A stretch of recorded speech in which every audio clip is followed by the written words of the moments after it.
அனைவருக்கும் இனிய மாலை வணக்கம். நன்மையும் செல்வமும் நாளும் நல்குமே, திண்மையும் பாவமும் சிதைந்து தேயுமே, சென்மமும் மரணமும் இன்றி தீருமே, இம்மையே ராம என்ற இரண்டு எழுத்தினால், இம்மையே ராம என்ற இரண்டு எழுத்தினால், உலகம் யாவையும் தாமுளவாக்கலும் நிலை பெறுத்தலும் நீக்கலும் நீங்களா அழகிலா விளையாட்டுடையார் அவர் தலைவர் அன்னவர்க்கே சரண் நாங்களே. ராஜபாளை முத்தமிழ் சங்கத்தின் 84வது தொடர் கருத்துரை ஆய்வரங்கம் மிகச் சிறப்பாக இப்பொழுது நடைபெற்று கொண்டிருக்கின்றது. இந்த நிகழ்ச்சியில் சிறப்புரை ஆற்றுவதற்காக சேலம் ஸ்ரீ கிருஷ்ண சேவா சமிதியினுடைய நிறுவனரும் தலைவருமாக இருக்கக்கூடிய நம்முடைய காசி விஸ்வநாதன் ஐயா அவர்கள் இணைந்திருக்கின்றார்கள். அவர்கள் தன்னுடைய வாழ்நாள் முழுக்க பல்வேறு சத் சங்கங்களை நிகழ்த்தியும் நேரடியாகவும் இணையத்தின் வாயிலாகவும் பல்வேறு அதாவது ஆன்மீக கருத்துக்களை வழங்கக்கூடிய மிகச்சிறந்த ஒரு சான்றோர் பெருமகனார். பகவத்கீதை, வான்மீகி ராமாயணம், கைவல்ய நவநீதம் என்று பல்வேறு நூல்களை பல்வேறு ஆன்மீக கருத்துக்களை இந்த இப்பிறப்பு கடை தேர்வதற்கான கருத்துக்களை எல்லாம் வாரி வழங்கக்கூடிய மிகச்சிறந்த ஒரு சான்றோர் பெருமகனார். அவர்கள் இன்றைக்கு நம்முடைய தளத்தில் வந்து இணைந்திருப்பது, அதுவும் முக்கியமாக ராமாயணத்தின் வரலாறு என்ற தலைப்பில் உரையாற்றுவதற்கு இணைந்திருப்பது நமக்கெல்லாம் பெருமை என்றுதான் சொல்ல வேண்டும். இங்கு ஐயா நம்முடைய கவிக்கோ ஜின்னா ஷெரீஃபுதீன் ஐயா அவர்கள் அற்புதமானதொரு மைவண்ணன் ராமகாவியம் என்ற அந்த காவியத்தை 1200 பாடல்களில் பாடி அளித்திருக்கக்கூடிய கவிக்கோ பெருமகனாரும் நம்மிடையே இணைந்திருக்கின்றார்கள். அவர்களும் இந்த ராமாயணத்தினுடைய வரலாற்றை கேட்டு அறிந்து தம்முடைய கருத்தை இதில் அவர் பேசின பின்னர் தம்முடைய பின்னூட்டத்தை வார்த்தைகளால் பதிவிடும்படியாக தன்னுடைய கவிதையின் வாயிலாகவோ அல்லது ஒரு செய்தியாகவோ பதிவிடும்படியாக அன்போடு கேட்டுக்கொள்கின்றேன். நம்முடைய இந்த நிகழ்ச்சிக்கு இன்றைக்கு தலைமை உரை ஆற்றக்கூடிய கோவிந்தம்மாள் ஜோதி நடராஜன் அம்மா அவர்களையும், இணையத்தில் இணைந்திருக்கக்கூடிய முனைவர் இவாஞ்சலின் மனோகரன் ஐயா அவர்களையும், அசோகன் சாமுவேல் ஐயா அவர்களையும், குமரிச்செல்வன் அவர்களையும், கந்தன் ஐயா அவர்கள் மற்றும் இனி வர இருக்கக்கூடிய இணையத்தில் இணைந்து இன்றைய நிகழ்ச்சியை கேட்க இருக்கக்கூடிய சான்றோர் பெருமக்கள் அத்தனை பேரையும் வணங்கி வரவேற்று மகிழ்கின்றேன். முதலாவதாக, இந்த ராமாயணத்தினுடைய வரலாறு பெரும்பாலானவர்களுக்கு தெரிந்திருக்கும். இருந்தாலும் நம்முடைய காசி விஸ்வநாதன் ஐயா அவர்கள் என்ன செய்தியை, கூடுதலான செய்தியை தரப்போகின்றார்கள் என்பதை ஆவலோடு இருந்து காத்திருந்து கேட்க நமக்கெல்லாம் அந்த ஒரு ஆர்வம் இருக்கின்றது என்றுதான் சொல்ல வேண்டும். என்ன பேச போகின்றார்கள், ஒவ்வொரு நாளும் பேச இருக்கக்கூடிய சான்றோர் பெருமக்கள் என்ன செய்தியை சொல்ல இருக்கின்றார்கள், அவர்கள் எடுத்துக்கொண்ட தலைப்பிற்கு ஏற்றவாறு வேறு என்ன கருத்துக்களை நம்மிடையே பகிர்ந்து கொள்ள இருக்கின்றார்கள் என்று ஒவ்வொரு நாளும் நமக்கு ஒரு ஆர்வத்தை, ஒரு உற்சாகத்தை ஏற்படுத்தக்கூடிய விதத்தில் அவர்களுடைய உரை அமைந்திருக்கும். அவ்வகையில் இன்றைக்கும் ஐயா அவர்கள் என்ன பேச போகின்றார், ராமாயணத்தினுடைய வரலாறு தெரிந்தாலும் கூட அவருடைய கருத்து என்ன, வேறு என்ன செய்திகளை, புதுமையான செய்திகளை நம்மிடையே பகிர்ந்து இருக்கிறார் என்பதையும் கூட நாம் இன்றைக்கு கேட்க இருக்கின்றோம். முதலாவதாக இன்றைக்கு நம்முடைய கோவிந்தம்மாள் ஜோதி நடராஜன் அம்மா அவர்களை தலைமை உரை ஆற்ற வரும்படியாக அன்போடு கேட்டுக்கொண்டு அம்மா அவர்களை வரவேற்று மகிழ்கின்றேன். வாருங்கள் அம்மா.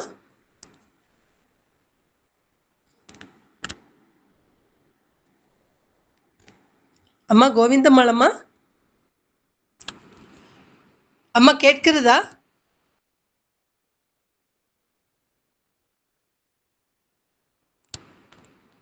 செல்வனையா, நான் பேசுறது கேக்குதா இல்லைங்களா? கேக்குதுமா, நல்லா கேக்குது. கோவிந்தமாலம்மா, உங்களுடைய தலைமை உரை தாருங்கள்மா. அம்மாவுக்கு தான் கேட்கலன்னு நினைக்கிறேன். அவங்க சரி, அது வரைக்கும் சில செய்திகளை வேணா அவங்க வரட்டும். கோவிந்தமாலம்மா,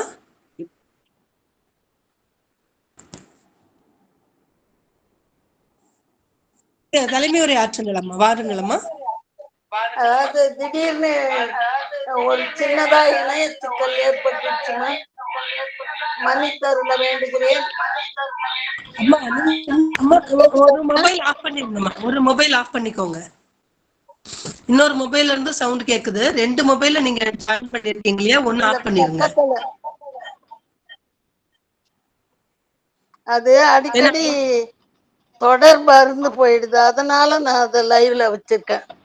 சரி, சரிம்மா. இங்க பேசுங்க. உட்கார்ற இடத்துல இணையம் சரியா வர்றது இல்ல.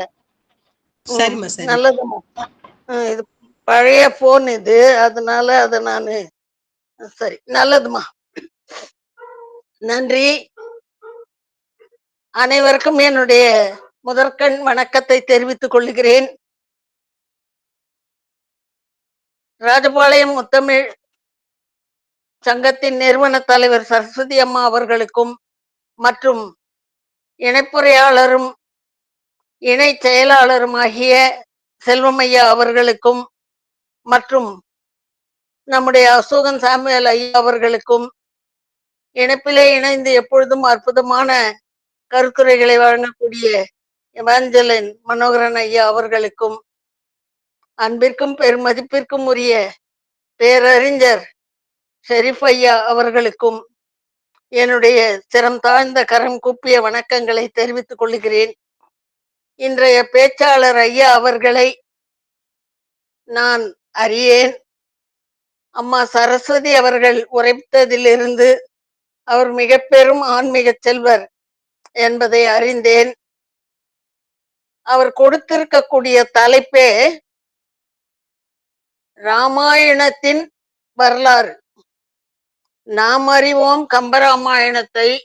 என்னை பொறுத்த வரையில் வால்மீகி ராமாயணம் என்பது நாம் கேள்வி அளவில்தான்.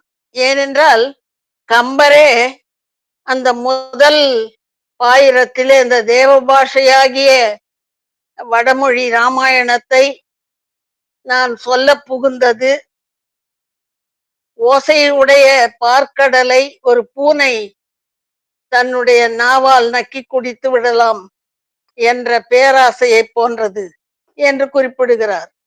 அப்படி குறிப்பிடும் பொழுது கம்பரே அப்படி குறிப்பிடும் நான் எல்லாம் எம்மாத்திரம். ஆகையினால் ராமாயணத்தின் வரலாறு என்று ஐயா தலைப்பு கொடுத்திருப்பதால் அவர் வான்மீகி ராமாயணத்தின் வரலாற்றை சொல்ல இருக்கிறாரா, கம்பருடைய ராமாயணத்தின் வரலாற்றை சொல்ல இருக்கிறாரா என்பது பார்த்திருந்துதான் புரிந்து கொள்ள வேண்டும். கம்பராமாயணம் முதல் நூல், மன்னிக்கவும், வால்மீகி ராமாயணம் முதல் நூல். அதை பின்பற்றி எழுதப்பட்ட வழிநூல் கம்பராமாயணம். வடமொழியிலிருந்து எழுதப்பட்டாலும் இது மொழிபெயர்ப்பு நூல் அல்ல. வால்மீகி ராமாயணத்திலிருந்து பல இடங்களிலே கம்பராமாயணம் மாறுபடுகிறது. தமிழர் பண்பாட்டிற்கு முக்கியத்துவம் அளிக்கப்பட்டு தமிழர் பண்பாட்டிற்கு ஏற்றவாறு பல பகுதிகள் சேர்க்கப்பட்டும் வால்மீகி ராமாயணத்தின் சில பகுதிகள் விடுக்கப்பட்டும் கம்பராமாயணம் 10,589 விருத்தங்களால் உருவாக்கப்பட்டு இருக்கிறது. 118 படலங்களும் 6 பகுதிகளாக காண்டங்களுமாக அமைக்கப்பட்டுள்ளது. வால்மீகி ராமாயணத்திலிருந்து எழுதத் தொடங்கிய வரலாறு எப்படி என்பதையும் கம்பருடைய வால்மீகி ராமாயணத்தின்பால் ஏற்பட்ட அந்த ஈர்ப்பையும் எப்படி அவர் அதை எழுதத் தொடங்கினார் என்பதையும் ஐயா அவர்களின் உரையிலிருந்துதான் தெரிந்து கொள்ள வேண்டும் என்ற அளவிலே ஐயா அவர்களை வணங்கி அவரை தம்முடைய உரையை வழங்குமாறு இடம் வழிவிட்டு நான் பின்தங்குகிறேன். இந்த நல்லதொரு வாய்ப்பிற்கு நன்றி. வணக்கம். நன்றி அம்மா. நல்லதொரு தலைமை உரையாற்றி அமர்ந்திருக்கின்றீர்கள். நல்லது, மிகச் சிறப்பானதொரு தலைமை உரை. அம்மா அவர்களுக்கு மிக்க நன்றி. அடுத்ததாக இன்றைய சிறப்புரையாளர் ராமாயணத்தின் வரலாறு என்ற தலைப்பில் பேச இருக்கக்கூடிய திரு காசி விஸ்வநாதன் ஐயா அவர்களை அன்போடு அழைக்கின்றேன் அவருடைய சிறப்புரை தருவதற்காக. வாருங்கள் ஐயா, உங்களுடைய தலைமை உரை சிறப்புரையை தாருங்கள்.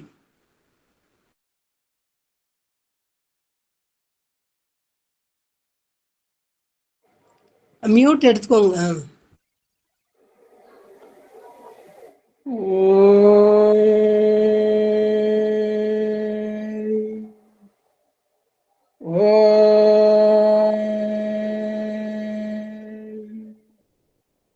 ஓம் சகனா பவது சகனௌ புனக்து சக வீர்யங்கரவாவகை தேஜஸ்வினாவதீதமஸ்து மா வித்விஷாவகைः. ஓம் சாந்தி சாந்தி சாந்திः. ஹரிः ஓம் ஸ்ரீ குருभ्यो நமः. ஹரிः ஓம். சுக்லாம்பரதரம் விஷ்ணும் சசிவர்ணம் சதுர்புஜம் பிரசன்னவதனம் தியாயேத் சர்வ விக்னோபசாந்தயே. எல்லாம் வல்ல பிரம்மகிருஷ்ணருடைய அருளாலும் பூஜ்ய குருவே சுவாமி சின்மயானந்தருடைய அனுகிரகத்தாலும் ஸ்ரீ ராமபிரானின் திருவருளாலும் சகல குருமார்களினுடைய திருவருளாலும் இந்த ராஜபாளையம் முத்தமிழ் சங்கம் நடத்துகின்ற 84வது இந்த கருத்தரங்கத்தில்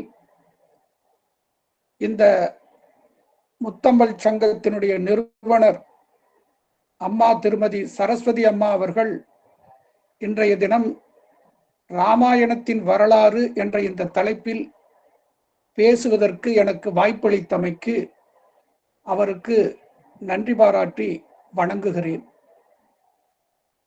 அவரை தொடர்ந்து தலைமை உரையாற்றிய அம்மா கோவிந்தம்மா அவர்களுக்கும் எனது பணிவான வணக்கங்களை தெரிவித்துக் கொள்கிறோம். இந்த முத்தமிழ் சங்கம் தொடர்ந்து பலவிதமான நல்ல இலக்கியங்களையும் நல்ல நீதி நூல்களையும் பல்வேறுபட்ட சான்றோர்களை கொண்டு அனுதினமும் இந்த இணையத்தின் வழியாக பல்வேறு உயர்ந்த கருத்துக்களை மக்களிடம் கொண்டு போய் சேர்ப்பதற்கான முயற்சியில் ஈடுபட்டு சிறந்த இந்த சேவையை ஆற்றுவதற்கு மேலும் மேலும் இறைவன் அருள்வார்களாக என்று கூறிக்கொண்டு எல்லோருடைய ஆசீர்வாதத்தாலும் இறைவனுடைய திருவருளாலும் இந்த ராமாயணத்தினுடைய வரலாறு என்ற தலைப்பில் உங்களுடைய பேர் அனுமதியோடு பேச விளைகிறேன். உலகம் யாவையும் தாமுல ஆக்களும் நிலைபெறுத்தலும் நீக்கலும் நீங்களா அலகிலா விளையாட்டுடையார் அவர் தலைவர் அன்னவர்க்கே சரணாங்களே என்பது கம்பராமாயணத்தினுடைய கடவுள் வாழ்த்து பாடல். இந்த இறைவன் படைத்து காத்து பிறகு மறைத்து அதை ஒரு லீலையாக ஒரு விளையாட்டாக செய்து கொண்டிருக்கிறார். அப்படிப்பட்ட ஒரு வன உலா தன்னுடைய பரிவாரங்களோடு வருகிறார். வேட்டையாடுவதற்கும் பலவிதமான கேளிக்கைகளுக்காகவும் தன்னுடைய பரிவாரங்களை எல்லாம் கூட்டிக் கொண்டு தனது மகள் சுகன்யாவையும் அழைத்துக் கொண்டு வருகிறான். அந்த சுகன்யா தன் தோழிகளோடு விளையாடி கொண்டு அந்த வனத்தில் செல்லும் பொழுது ஒரு இடத்தில் ஒரு புதருக்கு உள்ளே இந்த மின்மினி பூச்சி போல ஒரு ஒளி தெரிகிறது. அது மின்மினி பூச்சி மாதிரியாகவே தெரிந்ததால் அந்த சுகன்யா என்ன செய்கிறாள், ஒரு சின்ன ஒரு குச்சியை போல ஒரு சின்ன குச்சியை எடுத்து அந்த மின்மினி பூச்சி போன்ற அந்த இடத்தில் அவள் குத்துகிறாள். அப்படி குத்தியதுடன் அந்த இடத்தில் அந்த வெளிச்சம் மறைந்து விடுகிறது. பிறகு அந்த சரியாதி என்ற மன்னன் தன்னுடைய பரிவாரங்களோடு அந்த வனத்தில் பல நாட்கள் இருந்துவிட்டு ஊர் திரும்பிவிடும், நேபாள தேசத்துக்கு திரும்பி விடுகிறார். அப்படி இந்த நேபாள தேசத்துக்கு திரும்பியவுடன் அந்த நேபாள தேசத்தில் ஒரு விபரீதமான மக்களுடைய இறப்பு ஏற்படுகிறது. கால்நடைகள் எல்லாம் இறக்கின்றன. மனிதர்களுக்கு பலவிதமான நோய்கள் காணுகிறது. மனிதர்கள் பலரும் கைகால்கள் எல்லாம் வீங்கி அவர்களுக்கு பலவிதமான நோய்கள் பரவுகிறது. இப்பொழுது மன்னன் சிந்திக்கிறான், ஏன் இந்த மாதிரி நடக்கிறது என்று சிந்திக்கும் பொழுது, நாம் வனத்தில் ஏதாவது தவறு இழைத்து விட்டோமா, ஏதாவது உயிரினங்களுக்கு தவறு இழைத்து விட்டோமா என்று சிந்திக்கும் பொழுது அந்த சுகன்யா சொல்கிறார், இது மாதிரி ஒரு மின்மினி பூச்சி போல் இருந்தது, அதை நான் குச்சி வைத்து குத்திவிட்டேன் என்று.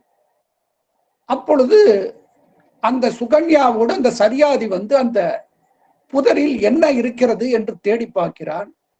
அங்கு அந்த செவண மகரிஷி அங்கு தபத்தில் இருந்திருக்கிறார். அந்த தபம் செய்கின்ற பொழுது அவருடைய கண்கள் அப்படி ஒரு பிரகாசமான கண்கள் அங்கு தெரிந்திருக்கிறது. அதை மின்மினி பூச்சி என்று நினைத்து தவறாக அந்த சுகன்யா அந்த குச்சை வைத்து குத்தியிருக்கிறார். இப்பொழுது அந்த மகரிஷியினுடைய பாபம் அந்த நாட்டையே ஒழுக்கிவிட்டது. ஆகவே நாம் சான்றோர்களுக்கு எந்த விதமான அபவாதமும் முதலில் நாம் செய்யக்கூடாது. சான்றோர்களை போற்றாவிட்டாலும் சான்றோருடைய அபவாதத்தை நாம் பெறக்கூடாது என்பது இந்த நிகழ்ச்சியிலிருந்து தெரிகிறது. இப்பொழுது அந்த செவணர் தனக்கு ஏற்பட்ட அந்த இதை நீக்கிக் கொண்டு தன்னுடைய மூலிகை மருந்துகளால் அதையெல்லாம் மாற்றிக்கொண்டு அவர் பாட்டுக்கு இருக்கிறார். இப்பொழுது சுகன்யா தான் செய்த தவறுக்காக அந்த ரிஷிக்கே தன்னுடைய சேவையை வாழ்நாள் புறம் செய்ய வேண்டும் என்று அந்த ரிஷியையே மணந்து கொள்கிறார். அப்படி மணந்து கொண்டு அவருக்கு சேவை செய்து கொண்டு இருக்கும் பொழுது அவருக்கு அந்த தம்பதிகளுக்கு சத்ரபால் என்ற ஒரு மகன் பிறக்கிறார். அந்த மகனை அழைத்துக் கொண்டு ஒரு நாள் பக்கத்தில் உள்ள கிராமத்தில் நடைபெறுகின்ற திருவிழா கூட்டத்திற்கு செல்கிறார்கள் இருவரும். அந்த கூட்டத்தில், திருவிழா கூட்டம் என்றால் நமக்கு தெரியும், பலவிதமான மக்கள் மிக நெருக்கமாக வந்து போய் அந்த திருவிழாக்கள் ஏகோபமான சப்தங்களோடும் மக்களுடைய ஆரவாரத்தோடும் நடைபெறுகின்ற அந்த திருவிழா. அந்த திருவிழாவில் அந்த 5 வயது சிறுவனை இவர்கள் தவறவிட்டு விடுகிறார்கள். அப்பொழுது எங்கு தேடியும் அந்த சத்ரபால் என்ற சிறுவன் கிடைக்கவில்லை. அப்பொழுது அந்த பையனை பில் என்ற ஒரு இனத்தைச் சேர்ந்த ஒரு போத்தன் என்ற பெயருடைய ஒரு வேடன் அந்த பையனை கண்டு அவனுடைய அந்த பையனை எடுத்துக்கொண்டு தன்னுடைய ஊருக்கு சென்று விடுகிறான். தன்னுடைய காட்டில் உள்ள தன்னுடைய வீட்டிற்கு எடுத்துக்கொண்டு போய் அவனை வளர்க்கிறான். அவர் யாருடைய குழந்தை என்று தெரியவில்லை. அதனால் அந்த கூட்டத்தில், பெருங்கூட்டத்தில் அந்த பையனை எடுத்துக்கொண்டு போய் வளர்க்கிறான்.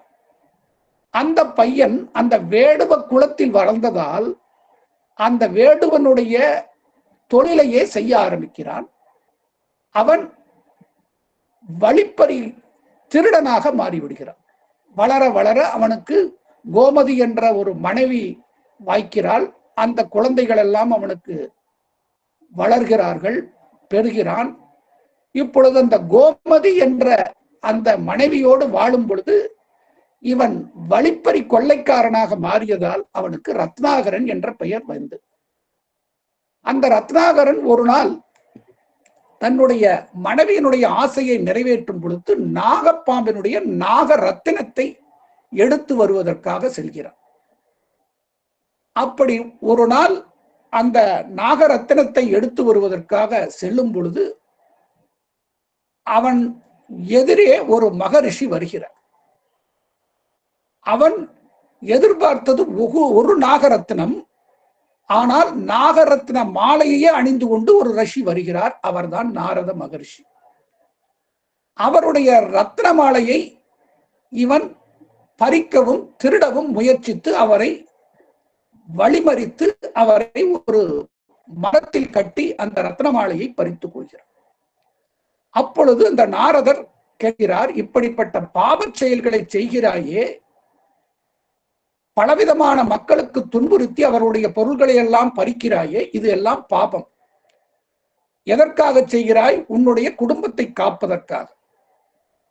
நீ செய்கின்ற பாபத்தினால் வருகின்ற செல்வங்களை வேண்டால் அவர்கள் பெற்றுக்கொள்வார்களே தவிர, நீ செய்கின்ற செயலினால் வருகின்ற பலனாகிய பாபத்தில் அவர்கள் பங்கு கொள்வார்களா என்று போய் அறிந்து வா என்று அவனிடம் சொல்லுகிறார்.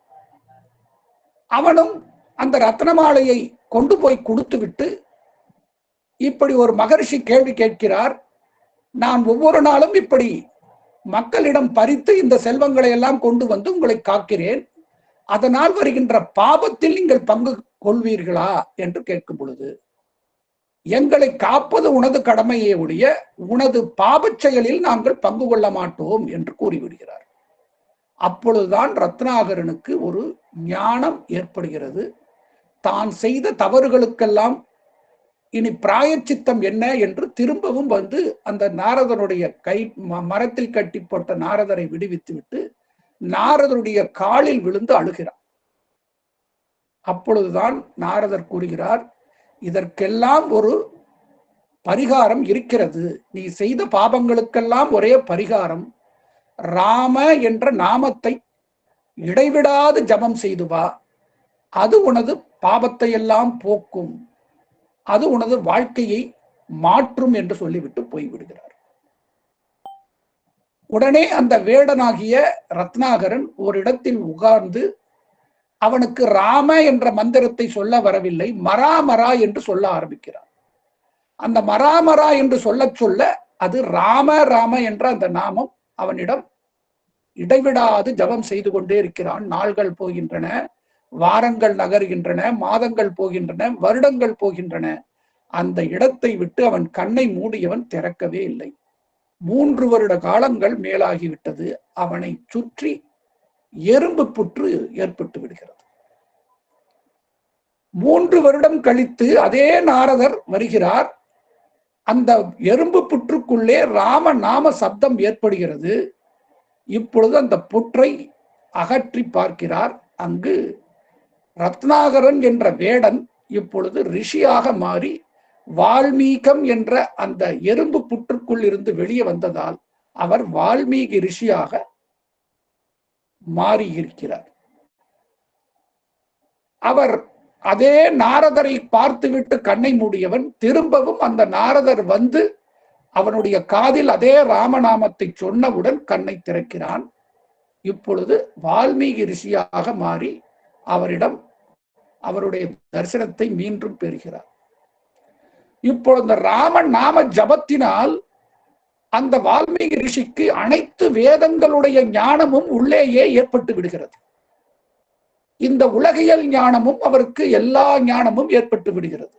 எந்த குருவும் அவருக்கு எந்த வேதத்தையும் போதிக்கவில்லை. எல்லாவித ஞானமும் அந்த ராம நாமத்தினாலேயே பெற்று விடுகிறார். இப்பொழுது வால்மீகி ரிஷியாக மாறி நாரதரை வணங்குகிறார். நாரதர் அவருக்கு தமசா நதிக்கரையில் ஒரு ஆசிரமத்தை அமைத்து கொடுத்து பரத்வாஜர் போன்ற சீடர்களை அவருக்கு அளித்துவிட்டு அவனுடைய மனைவி கோமதியும் அவனுக்கு சேவை செய்வதற்கான ஏற்பாடுகளை செய்துவிட்டு அவர் செல்ல முயலுகிறார். அப்பொழுது நாரத மகரிஷியிடம் ஒரு கேள்வி கேட்கிறார். என்ன கேள்வி கேட்கிறார்? மகா முனிவரே, தபத்தில் சிறந்தவரே, தேவ ரிஷியான நாரதரே, எனக்கு ஒரு சந்தேகம். என்ன சந்தேகம்? இந்த உலகில் இப்பொழுது என்னை போலவே பலவிதமான குற்றங்களை செய்து பிறகு இந்த ராமநாமத்தினால் மனப்பக்குவம் அடைந்து பின் நல்ல குணங்களை பெற்றவர்கள் இருக்கிறார்களா, அல்லது பிறக்கும் பொழுதே நல்ல குணங்களோடு பிறந்த ஒரு மனிதன் இப்பொழுது இந்த உலகில் வாழ்ந்து கொண்டு இருக்கிறார்? இதுதான் அந்த வால்மீகியினுடைய கேள்வி. அப்பொழுது நாரத மகரிஷி அந்த வால்மீகி முனிவரிடம் கூறுகிறார், ஆம், நீ கூறிய 36 குணங்கள் கொண்ட, உயர்ந்த 36 குணங்களை கொண்ட ஒரு மனிதன் இந்த உலகில் இப்பொழுது வாழ்ந்து கொண்டிருக்கிறார். அந்த மனிதன் கம்பீரத்தில் கடல் போலவும், தாங்குவதில் இமயம் போலவும், வீரத்தில் விஷ்ணு போலவும், சாந்தத்தில் சந்திரனைப் போலவும், சினத்தில் பிரளயகால அக்னி போலவும், பொறுமையில் பூமாதேவி போலவும், கொடையில் குபேரன் போலவும், சத்தியம் பேசுவதில் தர்மதேவதை போலவும், அழகில் மன்மதனைப் போலவும், சர்வ சாமுத்திரிகா லட்சணத்தோடு அயோத்தியில் அந்த கோசல நாட்டை ஆண்டு கொண்டிருக்கின்ற தசரதன் என்ற சக்கரவர்த்திக்கு ராமன் என்ற பெயரில் பிறந்திருக்கிறார். அந்த ராமனுடைய நாமத்தை தான் இந்த 3 வருட காலம் நீ நாம ஜபமாக செய்து, அந்த நாம ஜபத்தின் பலனால் அனைத்து ஞானங்களையும் பெற்று ரத்னாகரனாக இருந்த நீ வால்மீகி முனிவனாக மாறியிருக்கிறாய். ஆகவே அந்த ராமனுடைய வரலாற்றை நான் சுருக்கமாக கூறுகிறேன் என்று 100 ஸ்லோகங்களில் நாரத மகரிஷி ராமருடைய வரலாற்றை எடுத்து கூறுகிறார். அப்படி அந்த சுருக்கமாக கூறிய அந்த ராமாயணம் சம்க்ஷேப ராமாயணம் என்று கூறப்படுகிறது. அந்த சம்க்ஷேப ராமாயணத்துடைய முதல் ஸ்லோகமாக வந்ததுதான் வால்மீகியினுடைய வாக்கிலிருந்து வந்த முதல் ஸ்லோகம். தபஸ்வாத்தியாய நிரதம் தபஸ்வி வாக்விதாம்பரம் நாரதம் பரிபப்ரஸ்ச வால்மீகீர் முனிபுங்கவம் என்ற தபகா என்ற அந்த சொல்லுடன் இந்த ராமாயணம் தொடங்குகிறது என்று பார்க்கிறோம். இப்படி ராமாயணத்தை சுருக்கமாக சொல்லிவிட்டு நாரதர் தேவலோகம் சென்றவுடன் அந்த ராமருடைய பற்றிய அந்த வரலாற்றை திரும்ப திரும்ப எண்ணி எண்ணி எந்த நாமத்தினால் தான் உயர்வை அடைந்தோமோ அந்த நாமத்துக்குரிய ராமரை பற்றிய வரலாறை தான் கேட்பதற்கு பெரிய புண்ணியம் செய்திருக்கிறேன். அந்த ராமனுடைய பிரபாவத்தை எல்லாம் எண்ணி எண்ணி மகிழ்கிறார். ஒரு நாள் இந்த தமசா நதிக்கரையில் சென்று தனது காளைக்கடன்களை எல்லாம் முடித்துவிட்டு அங்கு நீராடிவிட்டு ஒரு வனத்திற்குள் செல்லுகிறார். அந்த வனத்திற்குள் தனியாக செல்லும் பொழுது அந்த வனத்தில் ஒரு அருமையான ஒரு காட்சியை காண்கிறார். ஒரு மரத்தின் மீது 2 கிரௌச்ச பட்சிகள், ஆண் பறவையும் பெண் பறவையும் ஒன்றோடு ஒன்று குழாவிக் கொண்டு இருக்கிறது. அதை பார்த்து மிக ஆனந்தப்பட்டு கொண்டிருக்கிறார். அப்பொழுது திடீரென்று ஒரு அம்பு அந்த ஆண் பறவையை போய் தாக்குகிறது. தாக்கிய அந்த நிமிடமே அந்த ஆண் பறவை கீழே விழுந்து மடிந்து விடுகிறது.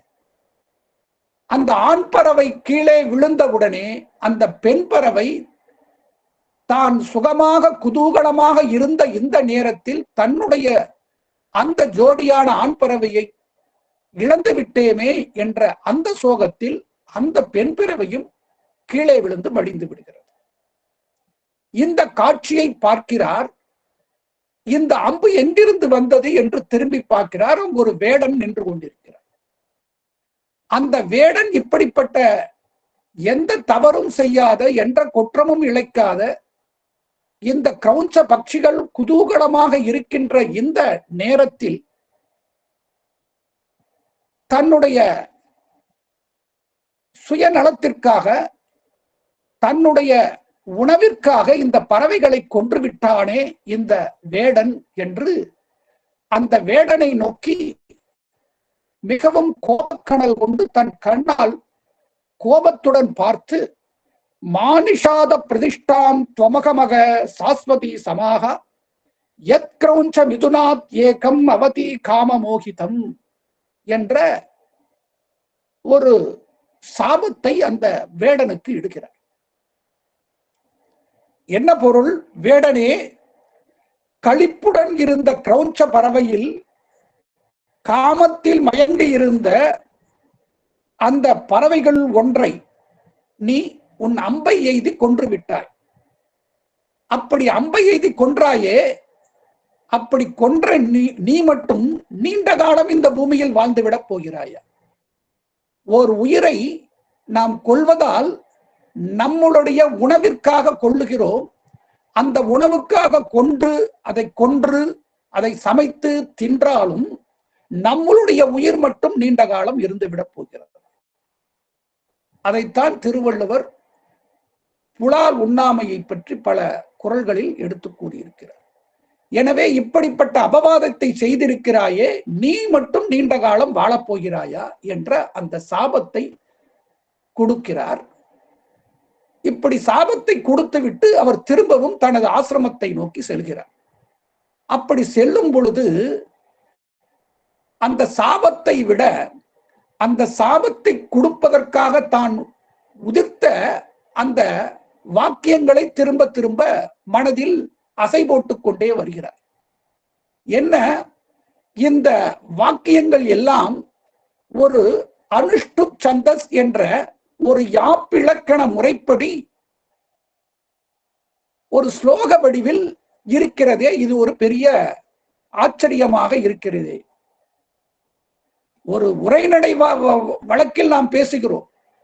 நமக்கு கோபம் வந்தாலும் சந்தோஷம் வந்தாலும் நாம் ஒருவரிடம் நம்மளுடைய கருத்துக்களை பரிமாறும் பொழுது உரைநடையில் பேசுவது சகஜம். ஆனால் அந்த உரைநடையை விடுத்து ஒரு செய்யுளாகவோ ஒரு பாட்டாகவோ அது வெளியில் வந்தால் அதற்கு என்ன பொருள்? ஏன் அப்படி அவர் அப்படிப்பட்ட ஒரு அனுஷ்டு சந்தஸ் என்ற யாப்பிலக்கணத்தோடு அந்த பாடல் மூலம் பாடல் வரிகளில் அவனுக்கு சாபத்தை கொடுத்தார் என்பதை அவரே நினைத்து பார்க்கிறார்.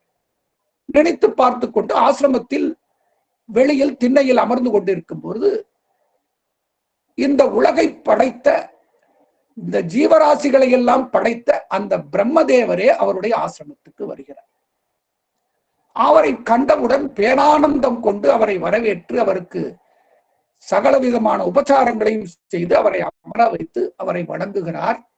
அப்பொழுது பிரம்மதேவர் கூறுகிறார்,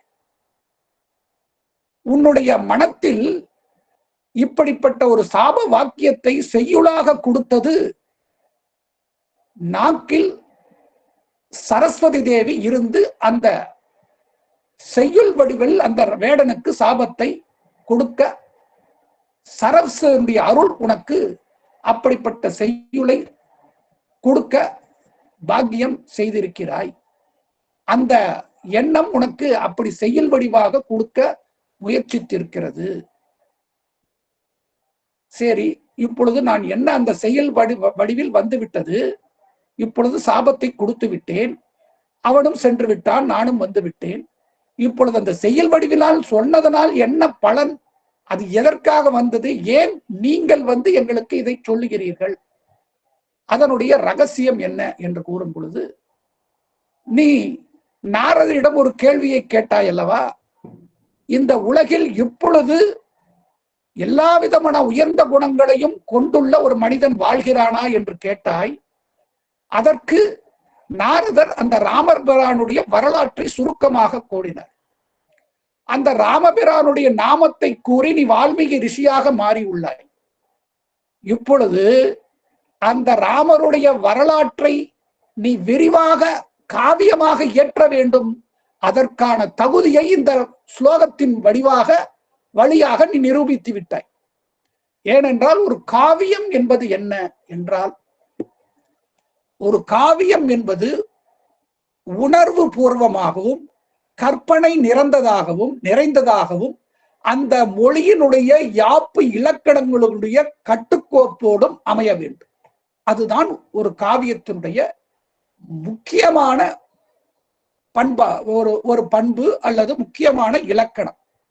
இப்பொழுது உனக்கு அந்த யாப் இலக்கணத்தை அனுஷ்டுப் சந்தஸ் என்ற அந்த ஸ்லோக வடிவில் இயற்றுவதற்கான திறமை உன்னிடம் சரஸ்வதியினுடைய அனுகிரகம் கிடைத்து விட்டது. அதற்கு முன்பே குருவாக இருந்து இந்த ஆதிகாவியத்தினுடைய சுருக்கத்தை உனக்கு போதித்து விட்டார் நாரதர். இப்பொழுது பிரம்மனுடைய அருளும், அதாவது இறைவனுடைய அருளும் பூரணமாக பிரம்மாவின் மூலமாக இவருக்கு அந்த ராம காவியத்தை இயற்றுவதற்கான ஆணையும் பிறப்பிக்கப்பட்டு விட்டது. அப்படி இந்த ராமகாவியத்தை இயற்றும் பொழுது உன்னுடைய நாவில் சரஸ்வதி இருந்து எல்லா சொற்களும் எழுத்துக்களும் நீ எந்த முயற்சியும் செய்ய வேண்டாம். உன் உள்ளத்தில் இந்த ராம காவியத்தில் எந்தெந்த பாத்திரங்கள் என்ன பேசுகிறார்கள், என்ன சிந்திக்கிறார்கள், என்ன சொல்லுகிறார்கள், என்ன நினைக்கிறார்கள் எல்லாமே உன்னுடைய ஞானத்தில் இருந்து சரஸ்வதி தேவி உன்னுடைய அந்தக்கரணத்திலிருந்து உற்பத்தி செய்து கொண்டே இருப்பாள். எழுத்துக்களும் சொற்களும் உன் நாவில் இருந்து வந்து கொண்டே இருக்கும். நீ எந்த முயற்சியும் செய்ய வேண்டாம். ஆகவே இந்த ஆதி காவியமான ராமாயணத்தை நீ இயற்றுவதற்கு நான் உனக்கு அருள் புரிகிறேன். இந்த ராமாயணம் என்ற இந்த காவியமானது இந்த உலகில் மலைகள் எவ்வளவு காலம் இருக்குமோ, கடல் எவ்வளவு காலம் இருக்குமோ, நதிகள் எவ்வளவு காலம் இருக்குமோ அவ்வளவு காலம் இந்த ராமாயணம் என்ற இந்த காவியம் இந்த உலகில் நிலைத்து இருக்கும். தொடர்ந்து இந்த காவியத்தை எல்லா மக்களும் தினந்தோறும் படித்து படித்து தன்னுடைய உலக வாழ்க்கையினுடைய லட்சியமாகிய அந்த இறைவனுடைய அடியை சேருவதற்கான பண்புகளை பெற்று அந்த இறைவனை அடைவார்கள். இந்த ராமாயண காவியத்தின் மூலமாக, படிப்பதன் மூலமாக, பலவிதமான கலைகள் மூலமாக இந்த ராமாயணம் பரவிக்கொண்டே இருக்கும். ஆகவே இந்த காவியத்தை நீ இயற்றுவாயாக என்று கூறியவுடன், ராமாயணம் காவியம் ஈத்ருஷைகி கரவாணியகம், அப்படி நாரதர் போதித்த அந்த காவியத்தை பிரம்மதேவருடைய அருளாலும் சரஸ்வதி தேவியினுடைய அனுகிரகத்தாலும் இந்த ராமாயணம் என்ற இந்த உயர்ந்த காவியத்தை நான் இயற்றுவேனாக என்று அவருக்குள்ளேயே வால்மீகி சங்கல்பித்துக் கொள்கிறார். காவியம் ராமாயணம் கிருஷ்ணம் சீதாயா சரிதம் மகத்து பௌலஸ்ய வதம் இத்யேவ சகார சரித விரதரக.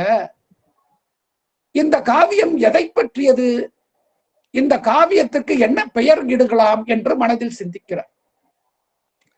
இந்த காவியத்துக்கு ராமாயணம் என்ற பெயரையும், ஏனால் ராமருடைய வரலாறு, ராமன் சென்ற பாதை என்ற அந்த பொருளில் ராமாயணம் என்ற ஒரு தலைப்பையும், சீதாயா சரிதம் மகத்து, அந்த ராமனை மணந்த சீதையனுடைய உயர்ந்த வரலாறை கூறக்கூடிய சரிதம், மிகப்பெரிய சரிதமான இந்த காவியத்தை இயற்றுவேன்.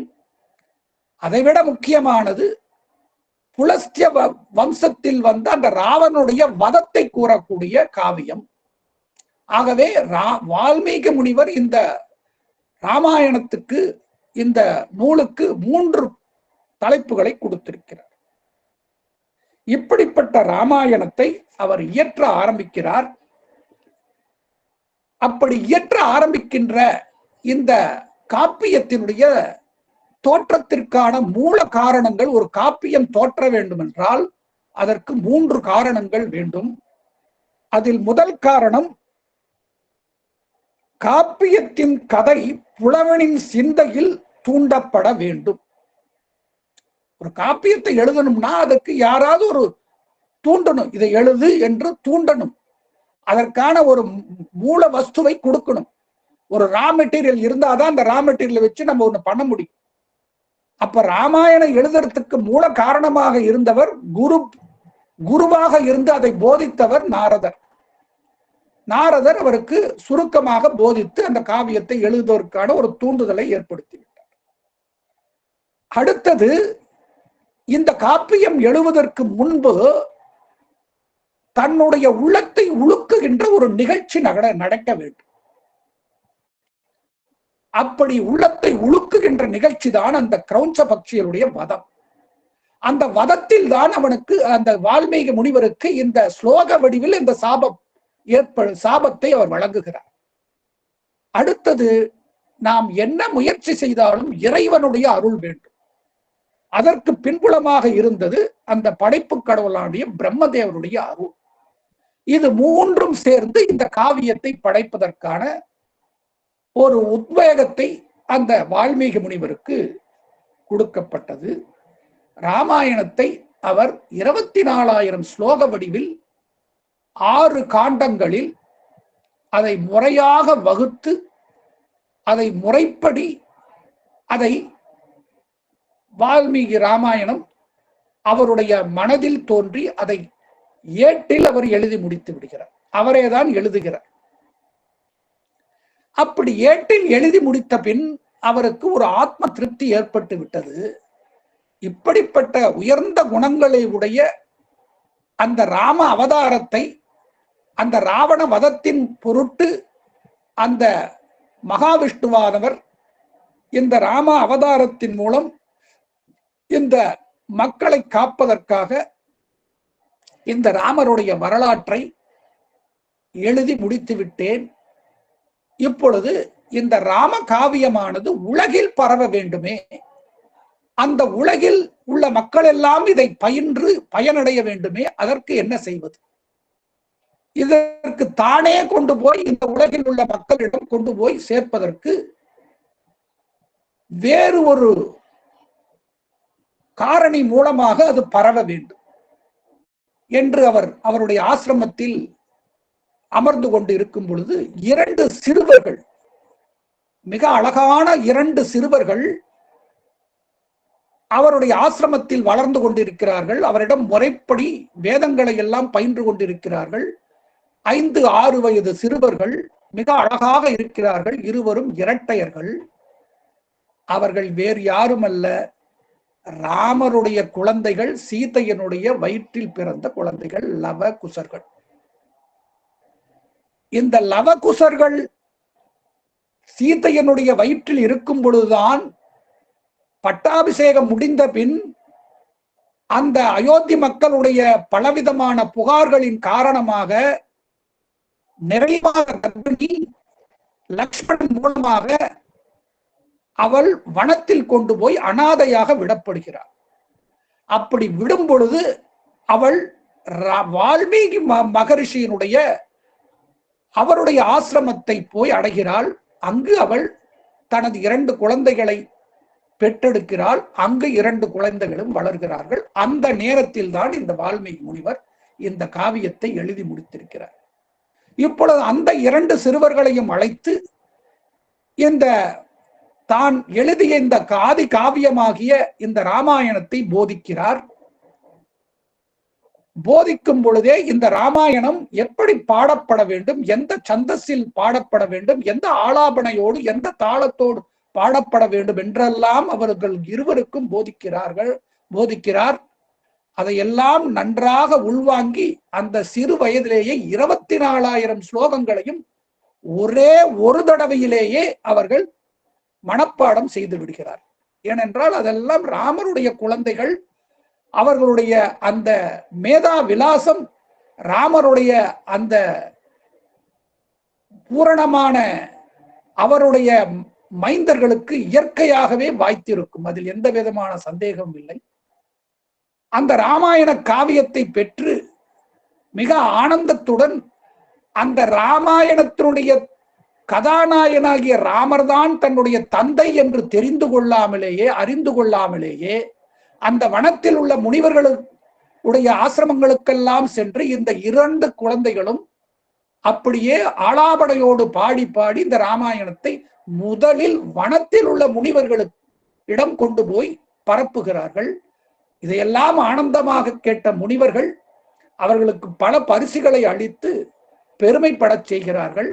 அப்படியே கொஞ்சம் கொஞ்சமாக நகரங்களுக்கும் சென்று அவர்கள் பாடி வருகிறார்கள். அப்பொழுது அயோத்தி நகர வீதிகளிலும் பாடிக்கொண்டே போகிறார். அப்பொழுது அந்த அயோத்தியில் இருக்கின்ற அரண்மனை அந்த மாடத்திலிருந்து பரதன் பார்க்கிறார்.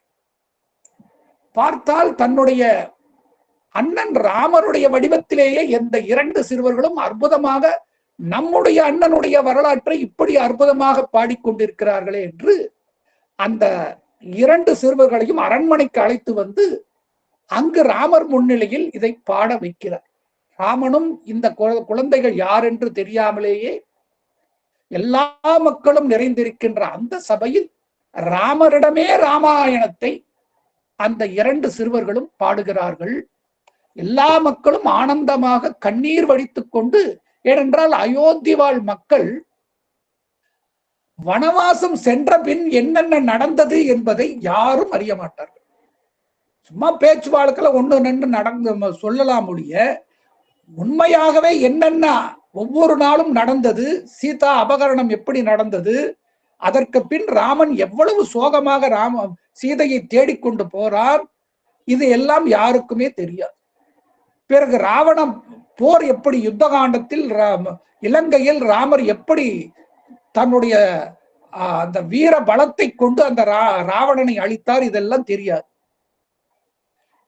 சில விஷயங்கள் அயோத்தியில் தான் வனவாசம் சென்ற பிற்பாடு அயோத்தியில் என்ன நடந்தது என்பதும் ராமனுக்கு தெரியாது. ஆகவே இந்த முழு ராமாயணத்தையும் அந்த ராமாயணத்தில் பங்கு கொண்ட பாத்திரங்களே அறிய வேண்டும் என்றால் அவர்கள் ராமாயணத்தை படிக்க வேண்டும். யாரு? அந்த ராமாயணத்தில் பங்கு கொண்ட பாத்திரங்களே அந்த ராமாயணத்தை படித்தாதான் முழுமையாக அவர்களே அறிந்து கொள்ள முடியும்.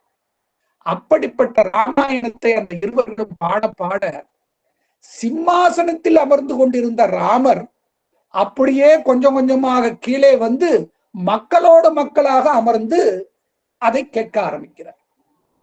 அப்பொழுது எல்லோரும் ஆச்சரியப்பட்டு ராமாயணத்தை கேட்கின்ற ராமபிரான் சிம்மாசனத்திலிருந்து ஏன் இறங்கி வருகிறார் என்று கேட்கும் பொழுது ராமர் சொல்லுகிறார், இங்கு ராமனுக்கு முக்கியம் அல்ல, ராமாயணத்துக்குத்தான் முதன்மை.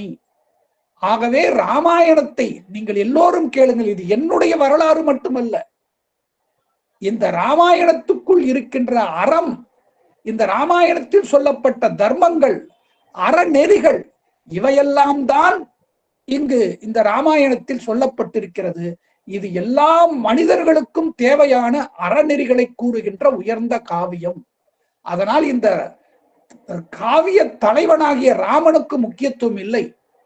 இங்கு எல்லா பாத்திரங்களும் ராமனுக்கு இணையானவைதான். ஒவ்வொரு பாத்திரமும் உயர்ந்த பாத்திரங்கள் தான்.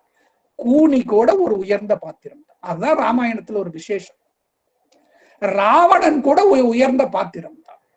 இங்கு எந்த பாத்திரமும் குறைந்த கீழான மனிதன் என்று சொல்லுவதற்கு யாரும் இல்லை. ஒரு கழுகு கூட, ஜடாயு என்ற கழுகும் கூட உயர்ந்தவர் தான். வாலி என்ற ஒரு குரங்கு கூட உயர்ந்தவன் தான். இப்படி எல்லா பாத்திரங்களையும் அவரவருடைய குணங்களை வெளிப்படுத்தி அவர்களுடைய அறநெறிகளை எல்லாம் வெளிப்படுத்துகின்ற இந்த காவியம் இப்படி அந்த லவகுசர்கள் மூலமாக இந்த ராமாயணம் உலகம் முழுவதும் பரவ ஆரம்பித்தது என்பதை பார்க்கிறோம். மேற்கொண்டு இந்த ராமாயண காவியம் எப்படியெல்லாம் அதனுடைய பாவிகம் என்று சொல்லப்படுகின்ற ஒரு, அதாவது மூலமூர்த்தி கோயில்ல இருப்பார். ஒவ்வொரு கோயிலையும் ஒரு மூலஸ்தானத்தில் இருக்கிற தேவதை, சிவபெருமான், அம்மன், முருகர், கணபதி என்ற ஒரு அந்த கோயில் சம்பந்தப்பட்ட மூலவர். இந்த மூலவரை சுத்தி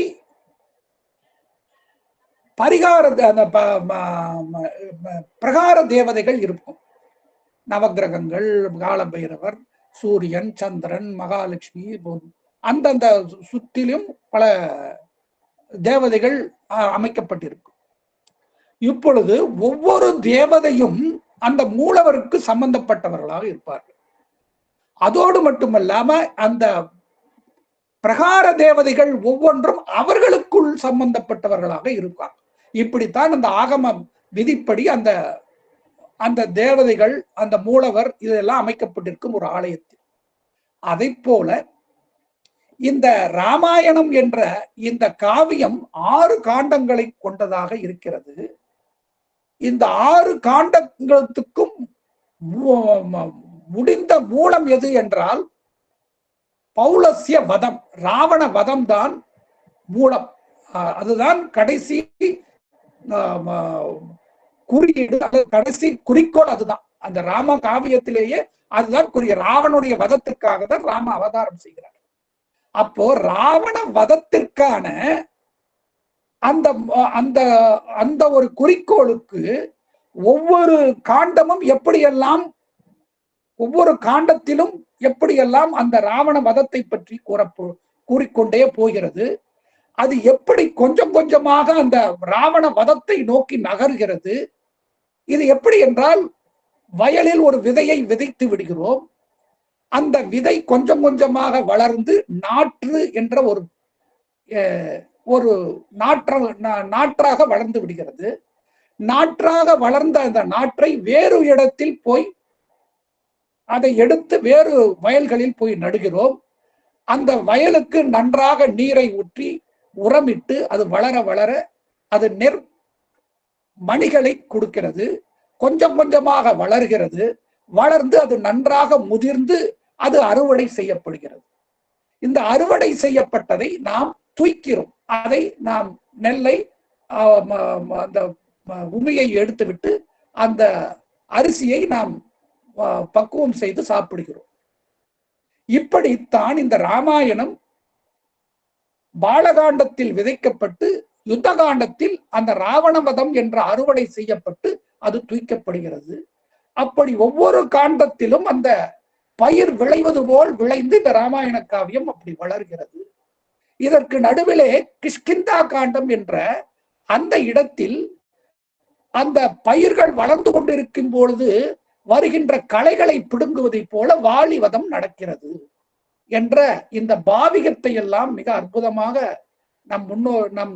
நமது இந்த ராமாயணத்தை பற்றிய சிந்தனைகளை, பலவிதமான ஆய்வு கட்டுரைகளை பல அறிஞர்கள் எடுத்து கூறிக்கொண்டே வருகிறார்கள். இப்படி இந்த ராமாயணத்தில் கூறப்படுகின்ற அறநெறிகள் மேற்கிந்திய இலக்கியங்களோடு பலர் ஒப்பிட்டு நோக்குகிறார்கள். அதில் முக்கியமாக சொல்லப்படுகின்ற காவியங்கள் கிரேக்க காவியமாகிய ஹோமர் எழுதிய இலியட். அந்த ஹோமர் எழுதிய இலியட் என்ன காரணத்திற்காக தோன்றியது என்றால், ஒரு தனி மனிதனுடைய வரலாறை பற்றி கூறக்கூடிய ஒரு காவியமாக தோன்றுகிறது. அந்த வரலாறு ஏன் தோன்றியது என்றால், அது கிட்டத்தட்ட இந்த ராமாயணத்தை ஒப்பிட்டு நோக்கும் பொழுது அங்கேயும் ஒரு பெண்ணானவள் கடத்தப்பட்டு வருகிறாள். அவளை மீட்பதற்காக ஒரு பெரிய போர் கப்பல்கள் வந்து அந்த ட்ராய் என்ற நகரத்தை தாக்குகிறது. அப்படி தாக்கி அதில் அவள் மீட்கப்படுகிறாளா, அதில் எந்தெந்த பாத்திரங்கள் எல்லாம் அந்த போரில் ஈடுபட்டன என்ற அருமையான காவியத்தை ஹோமர் எழுதுகிறார். அப்படி எழுதிய அந்த ஹோமர் எதற்காக அந்த காவியத்தை எழுதினார் என்றால், அந்த காப்பியம் ஒரு தனி மனிதனை பற்றிய ஒரு காப்பியமாக அமைகிறது. அப்படிப்பட்ட காப்பியத்திற்கு அடுத்தது இனியட் என்ற ஒரு காப்பியத்தை வெர்ஜில் என்பவர் எழுதுகிறார். அந்த காப்பியம் எதை நோக்கி நகர்கிறது என்றால், ஒரு நாட்டை, ஒரு தேசத்தை நிர்மாணம் செய்வதற்காக இந்த ட்ராய் நகரத்திலிருந்து சென்ற ஒரு மனிதன் அந்த ரோம ராஜ்யத்தை இத்தாலியில் நிறுவுகிறார். அதை பற்றிய காவியம், ஒரு தேசத்தை பற்றிய காவியம் அந்த இனியட் என்ற காவியம் சொல்லுகிறது. அடுத்தது நமக்கு பேரடைஸ் லாஸ்ட் என்ற ஒரு காவியம் மில்டன் என்பவரால் எழுதப்பட்டது. அந்த காவியம் எதற்காக வருந்தது என்றால், ஒரு மனித சமுதாயத்தை பற்றிய ஒரு பொதுவான கருத்து, இந்த மனித சமுதாயம் எப்படி உருவானது, இந்த மனித சமுதாயம் எப்படி வளர்ந்தது என்பதை பற்றியெல்லாம் சொல்லப்படுகின்ற ஒரு காவியமாக இருக்கிறது. இந்த காவியங்களுக்கும் ராமாயணத்திற்கும் என்ன வித்தியாசம் என்றால், இங்கு ஒரு தனிப்பட்ட மனிதனை பற்றிய வாழ்க்கை வரலாறு இங்கு கூறப்படவில்லை. மனித சமுதாயத்துக்கு மொத்த அறநெறிகளை கூறப்படுகின்ற ஒரு காவியமாக இருக்கிறது என்பதுதான் இந்த ஆதி காவியமாகிய ராமாயணத்துக்கு உண்டான ஒரு சிறப்பு என்று பார்க்கிறோம். ஆகவே இப்படிப்பட்ட ராமாயணத்தை நாம் இந்த கருத்தரங்கில் சிறிது நேரம் சிந்திப்பதற்காக எனக்கு இந்த ஒரு வாய்ப்பினை வழங்கிய திருமதி சரஸ்வதி அம்மா அவர்களுக்கும் மற்றும் உள்ள பெரியோர்களுக்கும் எனது மனங்கடிந்த நன்றியை தெரிவித்துக் கொள்கிறோம். இந்த வரலாறு ஆனது தொடர்ந்து பலவிதமான விஷயங்கள் இதில் இருந்தாலும் ஓரளவுக்கு இந்த விஷயங்களை உங்களுக்கு பகிர்ந்து கொண்டதற்கு நான் மிகவும் பாக்கியம் செய்தவனாக கருதப்படுகிறேன். நான் சொன்ன கருத்துக்களில் ஏதாவது தவறு இருந்தால் என்னை மன்னிக்குமாறு தாழ்மையுடன் கேட்டுக்கொண்டு, ஓம் பூர்ணமத பூர்ணமிதம் பூர்ணாத் பூர்ணமுதச்யதே பூர்ணஸ்ய பூர்ணமாதாய பூர்ணமேவாவசிஷ்யதே. ஓம் சாந்தி சாந்தி சாந்தி. ஹரிஹி ஓம். ஸ்ரீ குருப்யோ நமஹ. ஹரிஹி ஓம். மிக்க நன்றிங்க ஐயா. மிக சிறப்பானதொரு உரை. ராமாயணத்தின் வரலாறு என்று தொடங்கி பல்வேறு நாட்டு காப்பியங்களுடன் ஒப்பிட்டு சொன்னதும், அந்த பாவிகத்தினுடைய தன்மை என்ன, ஒரு காப்பியத்தினுடைய இலக்கணம், அந்த பாவிகம் என்று சொல்லப்படும் அந்த பாவிகத்தினுடைய இயல்பு என்ன என்பதையும் எடுத்துரைத்தீர்கள். எல்லோருக்கும் தெரிந்த கதையாக சில பகுதிகள் இருந்தாலும், ஆரம்பத்தில் ரத்னாகர் எங்கிருந்து வந்தார், யாரால் வளர்க்கப்பட்டார், ரத்னாகர் செய்த தொழில் என்ன, அவர் எப்படி இந்த வான்மீகியாக மாறினது எப்படி, அவர் இயற்றிய காப்பியத்திற்கு அடிகோலியது யார் என்பது எல்லாவற்றையும் ஒரு கருத்து விடுபடாமல் அத்தனையும் மொத்தமாக எடுத்து சொன்ன ஒரு அருமையான பொழிவு இன்றைக்கு இந்த மாலை நேரத்தில் நிறைவான ஒரு பொழிவு என்றுதான் சொல்ல வேண்டும். அப்படிப்பட்ட தங்களுடைய இந்த பொழிவினை கேட்டு எல்லோருமே மெய்மறந்து போனோம். எல்லோருமே மெய்மறந்து தான் கேட்டுக்கொண்டிருந்தார்கள். இன்னும் பேசுவார்களா, இன்னும் சில கருத்துக்களை எடுத்து எம்புவார்களா என்ற ஒரு ஆவலை தூண்டக்கூடிய விதத்தில், ஒரு உற்சாகத்தை ஏற்படுத்தக்கூடிய விதத்தில் தங்களுடைய உரையானது அமைந்திருந்தது. மிகச் சிறப்பானதொரு உரை. இந்த ராம என்ற அந்த வார்த்தையை, ராம என்ற எழுத்து, ரா என்ற எழுத்தும் சரி, ம என்ற எழுத்து இரண்டுமே சைவ வைணவ சமயங்களுடைய பாலமாக திகழக்கூடிய ஒரு நாமமாக ராமநாமம் திகழ்கின்றது. சைவ சமயத்தினுடைய மூல மந்திரமாக விளங்கக்கூடிய நமச்சிவாய மந்திரத்தினுடைய ம என்ற எழுத்தும், வைணவ சமயத்தின் மூல மந்திரமாக விளங்கக்கூடிய நாராயண மந்திரத்தினுடைய ரா என்ற எழுத்தும் இரண்டுமே சேர்ந்து உருவாக்கப்பட்டதுதான் இந்த ராமநாமம். அதனால் இது சைவ வைணவ சமயத்திற்கு பாலமாக விளங்கக்கூடிய ஒரு உன்னதமான மந்திரம். இந்த ராம மந்திரத்தை உச்சரித்தாலே போதுமானது. அன்றாடம் நம்முடைய எல்லா மூல மந்திரங்களுக்கும் உரிய பலனை தரக்கூடிய, முக்கியமாக அந்த மூல மந்திரமாக இருக்கக்கூடிய பிரணவ மந்திரத்தை 2 முறை உச்சரித்ததனுடைய பலன் இந்த ராம என்ற நாமத்தை உச்சரித்தால் என்று சொல்வார்கள். ஏன்னா ராமநாமத்தினுடைய ராய் என்பது மூலாதாரத்தில் இருக்கக்கூடிய குண்டலினியாகிய அக்னிபீஜம். இது அகங்காரத்தை அழிக்கக்கூடிய வல்லமை உடையது. ம என்பது சகஸ்ராரத்தில் உள்ள இறைவன் திருவடியாகிய அமிர்த பீஜம். இது மமகாரத்தை சாந்தப்படுத்தி மனதில் அமிர்தம் என்ற அன்பை நிறைக்கின்ற ஒரு சிறப்பினை தருவது. ஆக ராமநாமம் எவ்வாறு மூலாதாரத்தில் இருக்கும் குண்டலினி சக்தியை எழுப்பி சகஸ்ராரத்தில் உள்ள இறைவன் திருவடியில் ஆன்மாவை 2 கலக்க செய்கின்றது என்பதை நம்ம அனைவரும் அறிந்திருக்க வேண்டிய ஒரு மிக அற்புதமானதொரு அந்த மந்திரம். அந்த மந்திரத்திற்கு உரிய அந்த மூல மந்திரத்திற்கான ராம என்ற மந்திரத்திற்கான அந்த ராமாயண கதை, விஷ்ணுவே ராமராக பிறந்திருக்கக்கூடிய அந்த முறை என்றெல்லாம் பார்க்கின்ற பொழுது அவரை பற்றி சிந்திப்பதற்கும் அந்த ராமநாமத்தை அன்றாடம் உச்சரிக்க வேண்டும், மரா மரா மரா என்று உச்சரித்ததினால்தான் அவருக்கு இவ்வளவு பெரிய காப்பியம், இவ்வளவு பெரிய இதிகாச காவியத்தை எழுதுவதற்கான ஒரு வாய்ப்பு கிட்டி இருக்கின்றது ரத்னாகராகிய வான்மீகிக்கு என்று பார்க்கின்ற பொழுது, நாமும் அந்த நாமத்தை உச்சரித்தால் எத்தனை பலன்களை நாம் அடையலாம் என்பதை உணர்த்தக்கூடிய விதத்திலும் இன்றைக்கு அற்புதமானதொரு உரையை நிகழ்த்தியிருக்கின்றீர்கள். ஐயா அவர்களுக்கு இந்த ராஜபாளைய முத்தமிழ் சங்கம் வாழ்த்துக்களையும் பாராட்டுக்களையும் நன்றிகளையும் தெரிவித்துக் கொள்கின்றது. நன்றிங்க ஐயா. அடுத்ததாக நம்முடைய கோவிந்தம்மாள் அம்மா, உங்களுடைய பின்னூட்டத்தை தாருங்கள் அம்மா. நன்றி, வணக்கம் அம்மா. அரங்கத்தை மீண்டும் ஒரு முறை வணங்கிக் கொள்கிறேன். இன்றைய சொற்பொழிவு ஒரு உரைக்கு அப்பாற்பட்டதாக இலக்கியம் என்ற ஒரு படிநிலையிலிருந்து உயர்ந்து ஆன்மீகம் என்ற ஒரு படிநிலையில் நின்று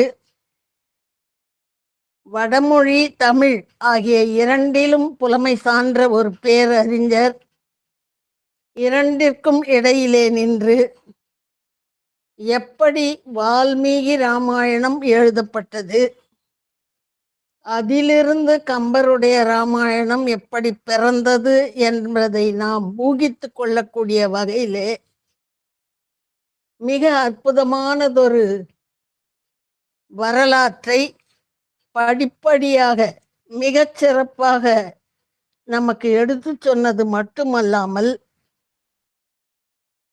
ரத்னாகரனாக இருந்த வேடன் வால்மீகியாக மாறி ஆன்ம நிலை அடையக்கூடிய ஒரு படிநிலை, அவருக்கு தொடர்விளக்காயினும் தூண்டுதல் வேண்டும் என்றபடி தூண்டுதலாக இருந்த நாரத பெருமானுடைய தூண்டுதல், உபதேசம், அதற்கு அடுத்ததாக எந்த ஒரு செயலை எந்த ஒரு காப்பியத்தையும் நாம் தொடங்குவது என்றால் உள்ளத்தை உருக்கும் ஒரு நிகழ்ச்சி வேண்டும்.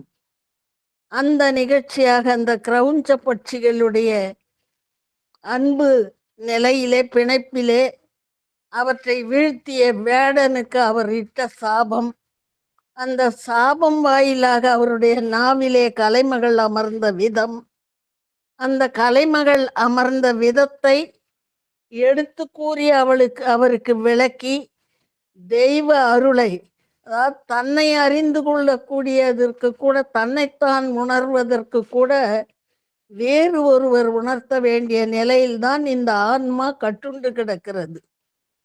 அந்த மாயை திரையை விலக்கி, நீ யார், நீ எதற்காக பிறந்திருக்கிறாய், நீ என்ன காரியத்தை செய்வதற்காக இந்த உலகத்திற்கு வந்திருக்கிறாய் என்ற அந்த உண்மை நிலையை, வெளிச்சத்தை அந்த வால்மீகியினுடைய உள்ளத்திலே கொளுத்தி, தெய்வ நிலை உனக்கு இருக்கிறது, நீ செய்ய வேண்டிய பணி இந்த உலகத்திலே இது, அதை ஆற்று என்று அவருடைய கடமை உணர்வை தூண்டிவிட்ட அந்த பிரம்மதேவனின் வருகை, இவற்றையெல்லாம் ஐயா அவர்கள் நம்முடைய மனம் கொள்ளுமாறு மிக அற்புதமாக ஒரு லயித்து போகக்கூடிய வகையிலே எடுத்து கூறிக்கொண்டே வந்தார்கள். இது ஏதோ கனவில் கேட்ட செய்திகளைப் போல் இருந்த நிலை மாறி இன்று மிக தெளிவானதொரு சிந்தனையை நம்முள் ஏற்படுத்தக்கூடிய வகையிலே ஐயா அவர்களுடைய சொற்பொழிவு இன்று அமைந்திருந்தது. இந்த சம்பூர்ண ராமாயணம் என்று ஒரு திரைப்படம் வந்தது. அந்த திரைப்படத்தில் கூறப்பட்ட செய்திகளினுடைய குறைபாடுகளை நீக்கி அதனுடைய பெருமைகளை, சாரங்களை எடுத்து கூறுவது போல லவகுசா என்ற படம் 1963 வெளிவந்தது.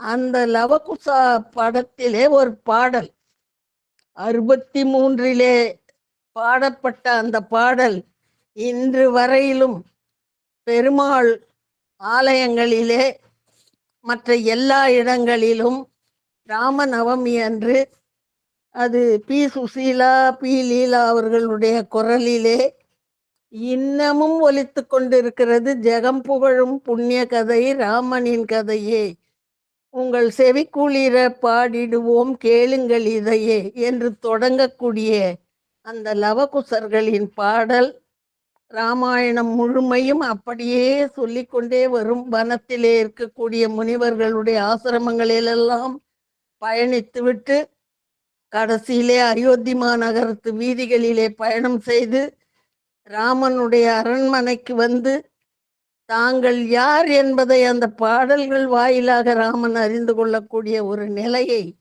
அந்த வரலாறு அமைந்திருக்கக்கூடிய அழகானதொரு வடிவமைப்பிலே அது இருக்கும். அவை எல்லாவற்றையும் இன்று நமக்கு ஒரு தெளிவான ஒரு சித்திரமாக நம் நெஞ்சிலே தீட்டி கொடுத்திருக்கிறார் ஐயா அவர்கள். அவருக்கு எத்துணை நன்றி பாராட்டினாலும் அது குறைவாகவே இருக்கும். இந்த மாலை நேரத்தை மிக இனிமையானதாகவும் பயனுள்ளதாகவும் செய்த ஐயா அவர்களுக்கு என்னுடைய மனம் கனிந்த வணக்கங்களை என் கரம் கூப்பி சிரம் தாழ்த்தி தெரிவித்துக் கொள்ளுகிறேன். இந்த நல்லதொரு வாய்ப்பிற்கு நன்றி கூறி அமைகிறேன். நன்றி, வணக்கம். நன்றிங்கம்மா, மிக சிறப்பான ஒரு பின்னூட்டம். அடுத்ததாக இவாஞ்சலின் மனோகரன் ஐயா, உங்களுடைய பின்னூட்டத்தை தாருங்கள் ஐயா. நன்றிங்கம்மா. ராஜபாளையம் முத்தமிழ் சங்கம் இன்றைக்கு ஒரு அருமையான ஆன்மீகம் இழையோட வடமொழி கலக்க தெள்ளு தமிழிலே ராமாயணம், வான்மீகி ராமாயணம் உருவான வரலாறு இங்கே அழகாக தொகுத்து சொல்லப்பட்டது. இறைவன் ஆட்டுவிக்க வேடன் ஆடினான். வேடனுக்குள்ளே ஒரு உள்ளம் இருக்க போய் அந்த உள்ளத்தை இறைவன் ஏற்ற வேளையிலே தட்ட நாரதன் வந்து சொல்ல மெல்ல அவர் இதை எல்லா இடங்களுக்கும் கொண்டு சேர்க்க வேண்டுமே, அதற்கு ஒரு நிகழ்ச்சி வேண்டும். எல்லாவற்றையும் நம்முடைய தகைசால் அம்மா கோவிந்தம்மாள் தெளிவாக சொல்லிவிட்டார்கள். சொல்லுவதற்கு ஏதாவது இருக்குமா என்று நான் பார்க்கிறேன். அவர் பேசியதையும் சொல்லி, சம்பூர்ண ராமாயணத்தையும் சொல்லி, பின்னால் வந்த லவகுசாவையும் எடுத்துக்காட்டி அந்த படத்திலே இடம்பெற்ற அந்த பாடலை பாடிய பாடகர்களையும் சொல்லி அதையும் இங்கே மிக தெளிவாக சொல்லிவிட்டார்கள். ஆக இதற்குமே ஒரு காலம் வேண்டும். வாலிக்கு ஒரு நேரம் வந்தது.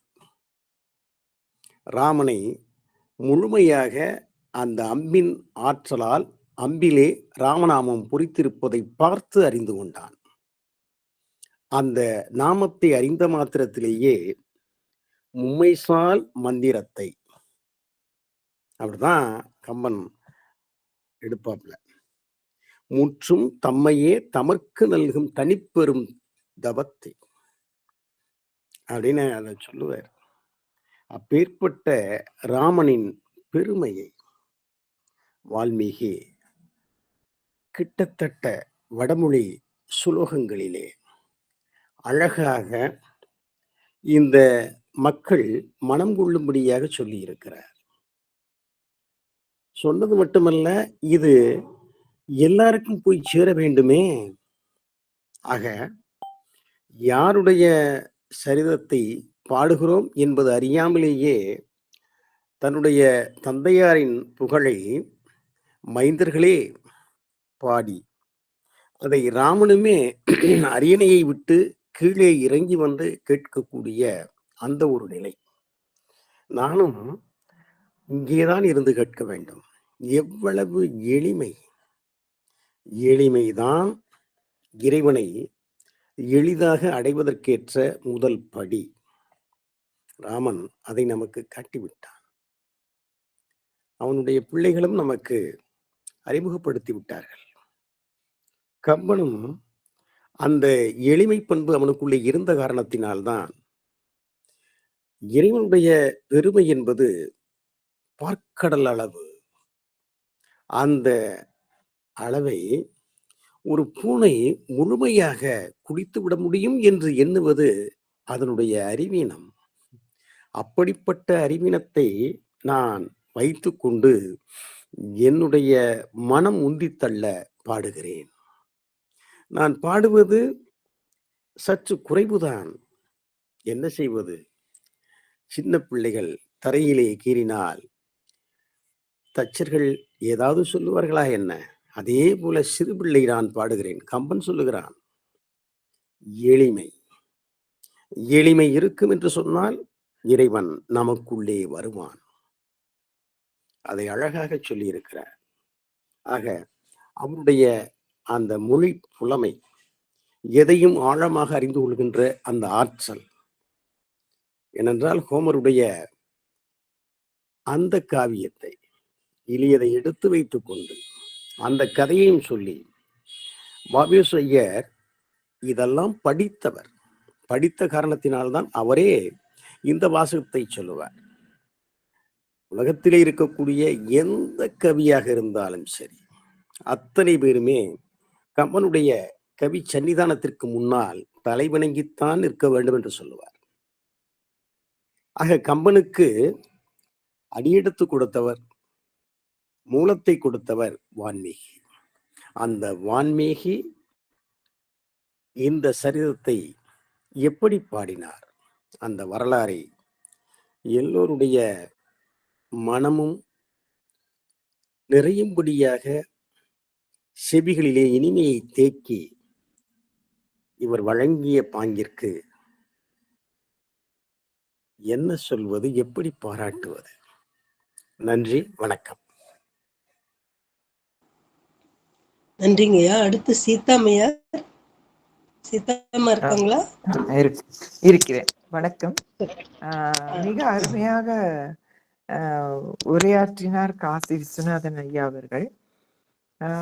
இது நான் மேற்கூறிய கோவிந்தம்மாள் அம்மையார் மற்றும் இவாஞ்சலின் மனோகரன் அவர்களிருந்து சற்று வேறுபட நினைக்கிறேன். தவறாக நினைக்க வேண்டாம். எனக்கு சில விளக்கங்கள் தேவையாக இருக்கிறது, அதுதான், வேற எதுவும் இல்லை. அந்த சில பல இடத்துல கொஞ்சம் மாறுதல்கள் இருக்கிறது. ஐயா காசி விஸ்வநாதன் ஐயா இது சொன்னார், சுருக்கமாக சொன்னார். எதை ஆதாரமாக வைத்துக்கொண்டு அவர் பேசினார் என்று தெரியவில்லை. ஏன்னா காரணம் என்ன அப்படின்னா, அந்த இருக்கிறார் அல்லவா, வால்மீகியாக இருப்பதற்கு முன்னால் திருடனாக இருக்கின்றார். கடைசியில அவனுக்கு ராமக்கதையை சொல்லிவிட்டு அவனால் அந்த வார்த்தை உச்சரிக்க முடியல. ஏன்னா தூரத்துல இருக்கின்ற மரத்தை காட்டியது என்ன மரம் போது மராமரம் என்று சொல்கிறான். சோ அதையே சொல்லி கொண்டிரு நான் வரும் வரையிலும் என்பதாகத்தான் நான் படித்திருக்கிறேன், மற்றவர்கள் சொல்லவும் கேட்டிருக்கிறேன். அதனால் நீ சொல்லிக்கொண்டிரு, நான் வருகின்ற வரையிலும் இதையே சொல்லிக்கொண்டிரு என்பதனால் மராமரம், அதை மராமரம் சொல்ல சொல்ல ராமராமா என்று வந்து விடுகிறது. அவர் மேல் அப்படியே புற்று வந்து விடுகிறது. அந்த வால் மீக்கி என்று சொல்வது, வான வயிற்றுன்னு அர்த்தம், மீக்கி புற்றினால் ஆகியது, அந்த மாதிரி கொடுக்கின்றார்கள் வால்மீகி என்பது. இன்னொன்றும் இரண்டாவது என்ன அப்படின்னா, இந்த கம்பராமாயணத்தினுடைய தொகுதியில பார்க்கும் பொழுது சீதை அந்த காட்டிலே இருக்கிறாள், வளர்க்கின்றாளோ 2 குழந்தைகளையும். அப்ப அந்த அஸ்வமேத யாகம் நடக்கும் பொழுது, அஸ்வ என்றால் குதிரை, குதிரையை அடக்க போக முடியல. அதை அன்றைய காலத்துல விட்டுடுவாங்க. யார் அடக்குகின்றார்களோ அவர்களுக்கு யார் இந்த குதிரை அனுப்பினாங்களோ அவங்களுடைய நாடெல்லாம் அவர்களுக்கு போய்விடும் என்ற ஒரு கருத்து இருந்திருக்கிறது. இந்த 2 குழந்தைகள் தான் அந்த குதிரையை அடக்கியது. அதை கேட்டு ராமன் ஆச்சரியப்படுவதாகவும், யார் அந்த குழந்தைகளை அழித்து கொண்டு வா என்று சொல்லும் பொழுது அவர்கள் அந்த முழு பாட்டையும் பாடுகின்றார்கள். அப்போ என்ன ஆகுது அப்படின்னா, அந்த குழந்தைகள் சொல்வது என்னன்னா, நாங்கள் உத்தமமான ஒருவருடைய கதையை நாங்கள் சொல்ல இருக்கிறோம், அதனால நாங்க நின்று கொண்டு பாட மாட்டோம். ராமன் என்ன சிம்மாசனத்தில் அமர்ந்திருக்கிறானோ அதே அளவுக்கு இடத்திற்கு எங்களுக்கு சிம்மாசனம் அமைக்க வேண்டும், அதில் நாங்கள் அமர்ந்து கொண்டு பாடுவோம் என்று சொல்வதாகத்தான் நான் படித்திருக்கிறேன். அந்த குழந்தைகளுடைய வாக்குவன்மையை கேட்டு ராமனே அதிசயப்பட்டான் என்று கதை சொல்லப்படுகிறது. அதனால சில 2-3 இடங்களில் அவர் நான் மாறுபடுகிறேன், என்னன்னு தெரியல. ஏன்னா அவர் நிறைய விஷயங்களை சொல்லி இருப்பதனால் அவருடைய கருத்து விளக்கத்தையும் நான் ஏற்றுக்கொள்கிறேன். பட் சில நேரங்களில் வகுப்பிலே நான் மற்றவர்களுக்கு பாடம் நடத்தும் பொழுது இதில் இருக்கக்கூடிய 2-3 வகையான கதைகள் இருக்கின்றன பாருங்கள். எதை சரியானது என்று சொல்ல வேண்டும், 2வது அதற்கான சான்று நமக்கு இல்லை, இதுதான் சரி என்று சொல்லக்கூடிய சான்றுகள் நம்மிடத்தில் இல்லை. அப்ப அந்த மாதிரி விஷயத்துல காசி விஸ்வநாதன் ஐயா போன்றவர்களுடைய உரை எனக்கு உதவி செய்யும். இதையே நான் கொஞ்சம் மேற்கொள்ள, ஆனால் இதையெல்லாம் நான் படித்திருக்கிறேன், எழுத்துப்பூர்வமா படித்திருக்கிறேன். ஐயா அவர்கள் இதை பற்றி கொஞ்சம் விளக்கம் அளித்தால் என்னுடைய கருத்து கொஞ்சம் நான் தவறு செய்திருந்தால் கூட, தவறாக புரிந்து கொண்டிருந்தாலும் கூட நான் அதை மாற்றிக்கொள்வதற்கு ஆசைப்படுகிறேன். மிக்க நன்றி. வாய்ப்பு கொடுத்த சான்றோர்கள் அனைவருக்கும் என்னுடைய பணிவான வணக்கமும் நன்றியும். ஒரு சின்ன சொன்னதுக்கு ஒரு சின்ன விளக்கம் எனக்கு தெரிஞ்சது. பொதுவாகவே ஒரு காவியம் நாட்களாக வருடங்களாக பாடப்பட்டு கொண்டே வருகின்ற போது ஆரம்பத்தில் இதெல்லாம் மனப்பாடம் செய்து பாடிக்கொண்டு வந்திருப்பார்கள். அப்படி வரும் பொழுது சில இடைச்சேர்க்கைகள் அந்தந்த இடங்களுக்கு ஏற்ப, அந்தந்த மொழிகளுக்கு, அந்தந்த மக்களுக்கு ஏற்ப சில இடைச்செருகளும் மாறுதல்களும் வால்மீகி ராமாயணமே உட்பட்டு இருப்பதாக நான் கேள்விப்படுகிறேன். வடநாட்டில் பாடப்படும் பொழுது, பல பிரதேசங்களில் பாடப்படும் பொழுது வால்மீகி ராமாயணம் பலவிதமான மாறுபாடுகளுக்கு உட்பட்டுத்தான் வருகின்றது என்று நான் கேள்விப்படுகிறேன். அப்படி வரும் பொழுது பல இடங்களில் சம்பவங்கள் அங்கங்கு மாறுபட்டு கொல்லப்பட்டு இருக்கலாம். அதனால் அந்தந்த காலகட்டங்களில் அவரவர்கள் என்ன சொன்னார்களோ அதை அப்படியே கர்ண பரம்பரையாக வரக்கூடிய விஷயங்களையும் சில நேரத்தில் சில சான்றோர்கள், அறிஞர்கள் எடுத்து சொல்வார்கள். அதனால் இப்போ சாதாரணமாவே இப்ப ராமாயணம்னு சீரியல் வருது. இப்ப இந்த ராமாயண சீரியல் கிட்டத்தட்ட 3-4 தடவை சீரியல் வந்துருச்சு.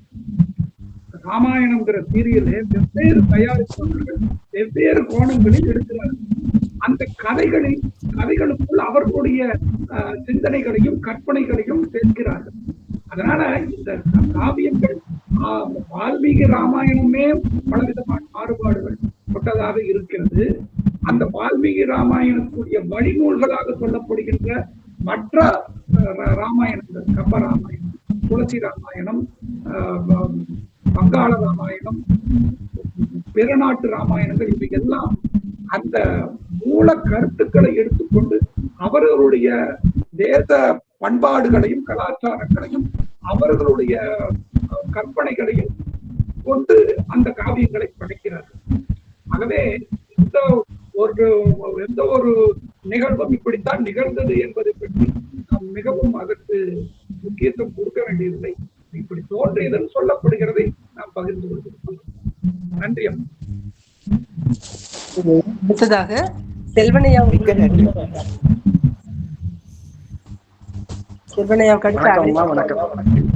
வணக்கம்.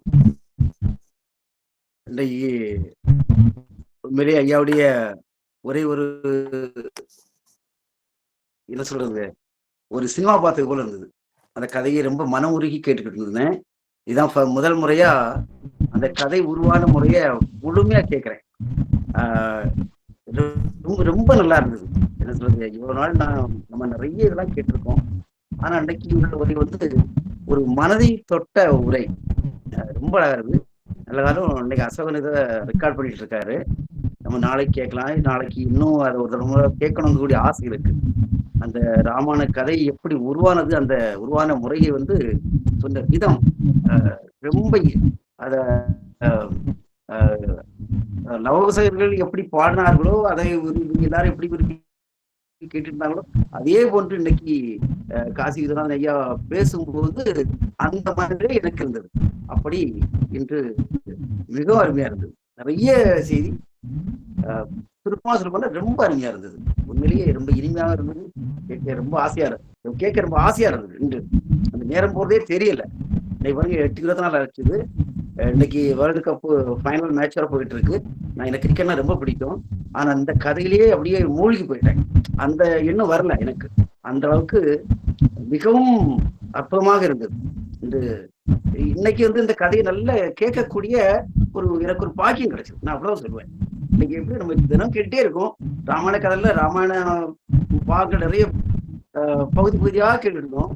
இன்னைக்கு அந்த கதை எப்படி உருவானதுங்க கதைய ஐயா சொன்னது. இத நான் சின்ன வயசுல கதை கேட்டிருக்கேன். ஆனா இந்த மாதிரி கேட்டது இல்லை. இந்த மாதிரி ஆரம்பத்துல இருந்து இன்னைக்கு கடைசி வரைக்கும் அந்த கதை உருவான முறை சொல்லும்போது ரொம்ப அருமையா இருந்தது. சிறப்பையா நன்றி நன்றி நன்றி ஐயா.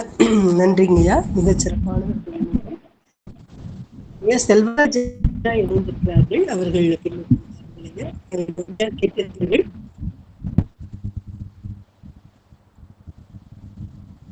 அறிவன் ஐயா, உங்களுடைய பின்னோட்டத்தை தாருங்கள் ஐயா. வணக்கம். குரல் கேக்குதுங்களா? அவையை வணங்கி முத்தமிழ் சங்கத்தின் அவையை வணங்கி நம்முடைய அன்புக்குரிய மதிப்புக்குரிய பெரும் பேராற்றல் கொண்ட பேரழகன் என்றே சொல்லலாம். அவ்வளவு சிறப்பு அவரிடம் இருக்கின்றது என்று அவருடைய உரையிலிருந்து விளங்க இயலுகின்றது. அவ்வகையிலே நம்முடைய மதிப்புரிய திருக்குறள்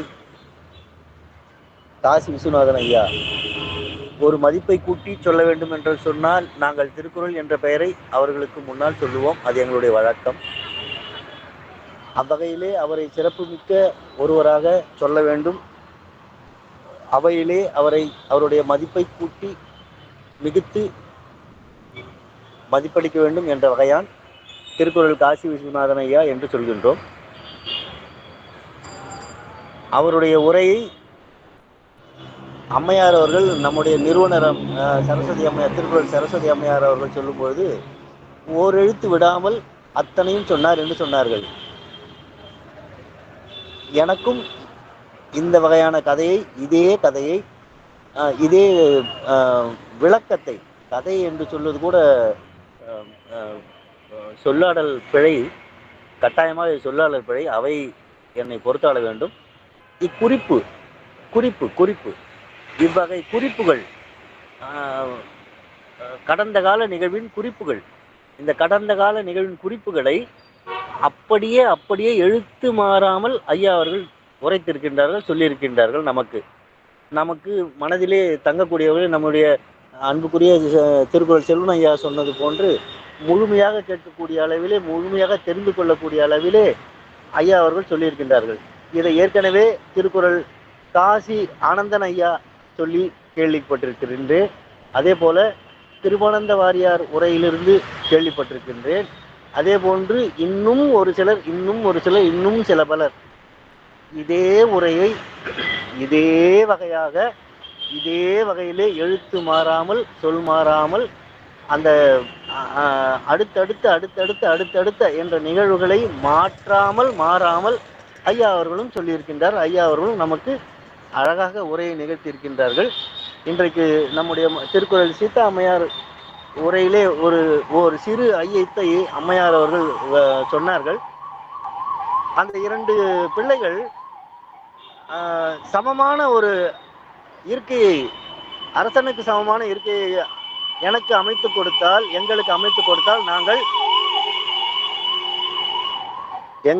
கொடுத்தால் நாங்கள் இதை இங்கே சொல்லுவோம், அந்த 24,000 பாடலையும் நாங்கள் சொல்லுவோம் என்று சொன்னது.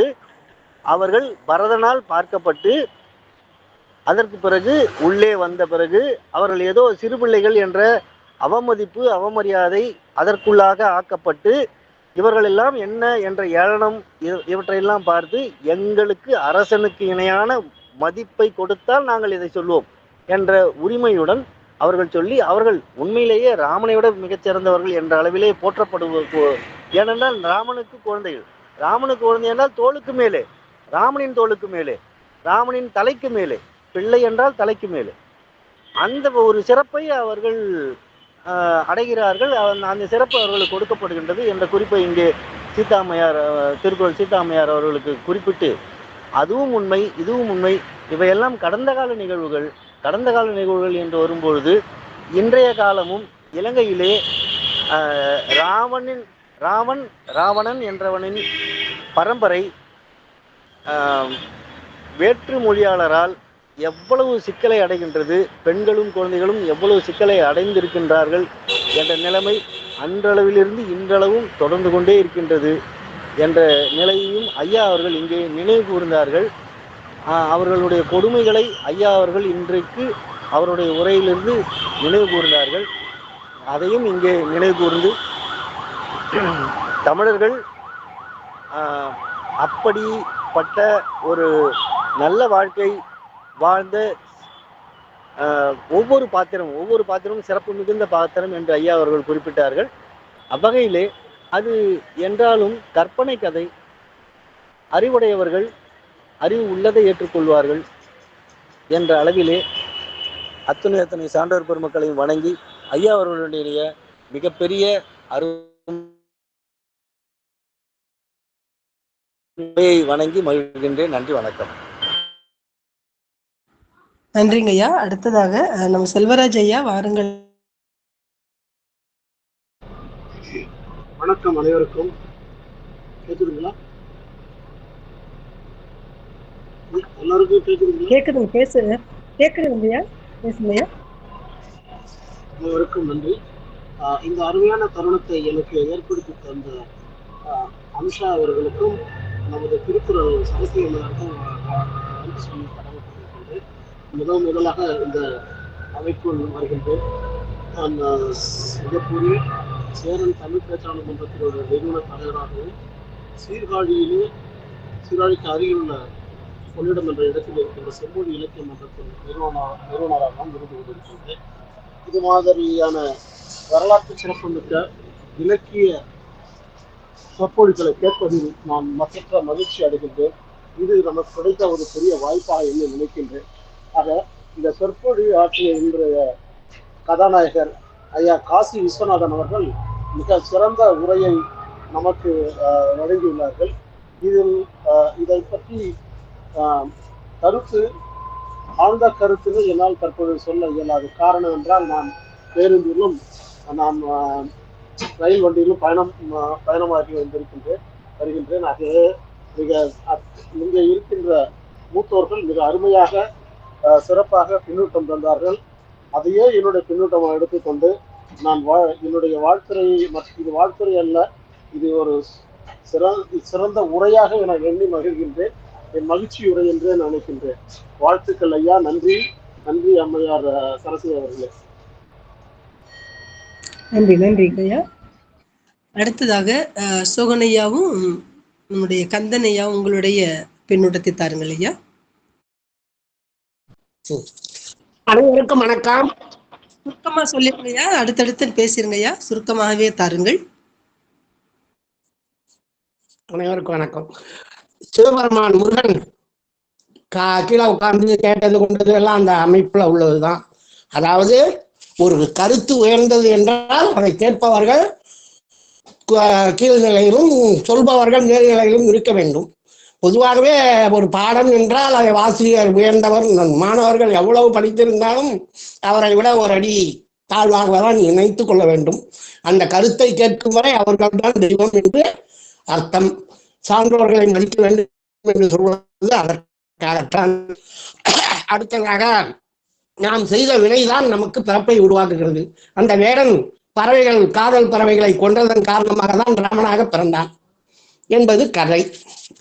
அதுதான் பூர்வ ஜென்மம். இப்படியாக ஒரு புராண கருத்து ஜாதகத்திலே உண்டு. அந்த ராம ஜாதகத்தை எடுத்து பார்க்கும்போது எல்லா கிரகமும் முற்றமாக இருக்கும். இருந்தாலும் இந்த கஷ்டம் எல்லாம் ராமன் பட்டானே ஏன் அப்படின்னு கேட்கும்போது அந்த காரண காரியங்கள்லாம் சொல்லி அந்த ராவணனை கொல்றதுக்கு மாந்தி என்று ஒரு கிரகத்தை உருவாக்கி ராவணன் அழிக்க வேண்டிய காலகட்டம்லாம் ஏற்படும். அந்த கதையெல்லாம் இருக்கு. சொன்னா நாளியாவும் எல்லாரும் 2ல் 1 தான் ராமனுக்கு பிறந்தது. இன்னொன்று வால்மீகி முனிவர் இந்த பிள்ளை வெளியே போயிருந்தது. இப்ப பிள்ளைய காணணும்னு புதுசா இன்னொரு பிள்ளைய உருவாக்கி 2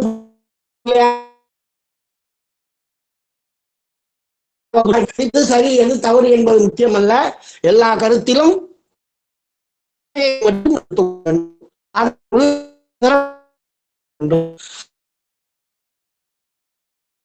நன்றி நன்றிங்கய்யா, மிக சிறப்பு. அடுத்து ராவணன் எல்லா கிரகத்தையும் போட்டு நெஞ்சில போட்டு நிறுத்து நடந்தாலும் கலக்குறாங்க. ஆமா, அதனால இதெல்லாம் உங்களுக்கு நாளைக்கு 6:50 சொல்றேன். நன்றி, வணக்கம்.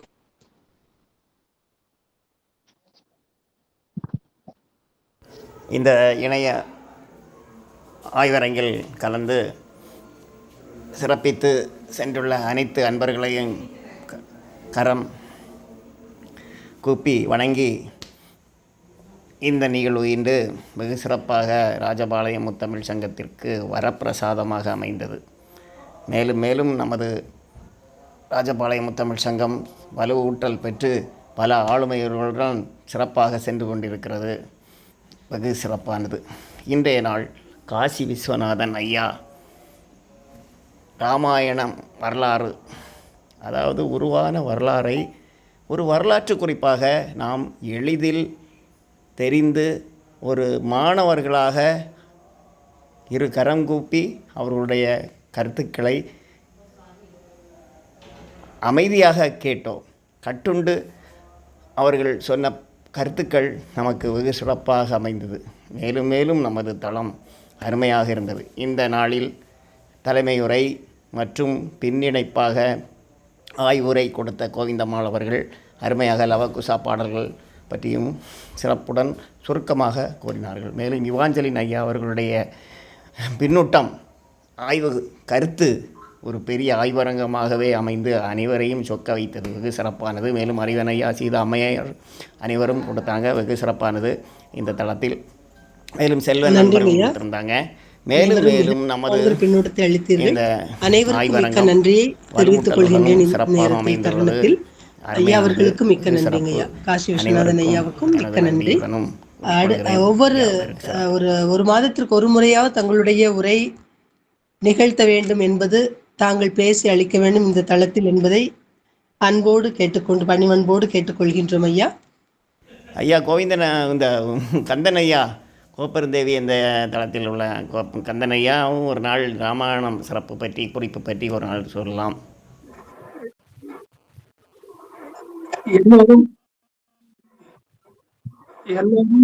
எல்லோரும் பொறுமையோடு எனது இந்த சிற்றுரையை கேட்ட சிரம் தாழ்ந்த உங்களுடைய பாதங்களை வணங்கி மகிழ்கிறோம். மீண்டும் திருவருள் கூட்டினால் அப்படியே மயங்கி கேட்டு நம்ம சொல்லணும். கிரிக்கெட் தான் பிடிக்கும்னு சொன்னாரு. ஆனா அதுல இருந்து உங்க உரையை கேட்டு அவர் மயங்கி இதுலயே இருந்துட்டாருன்னு சொன்னாரு. அவர் மட்டுமல்ல, இந்த அவையில இருந்த அத்தனை பேரும் அப்படி மயங்கி சொக்கி போய் தான் கேட்டுக்கிட்டு இருந்தோம். அவ்வளவு மிகச்சிறந்த உரை.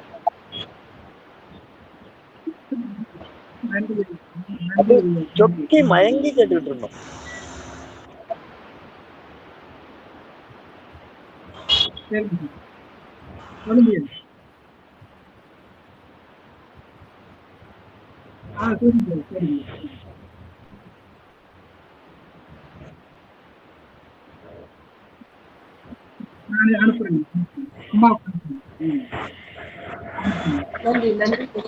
ஆமாங்கய்யா, அனுப்புறேங்கய்யா.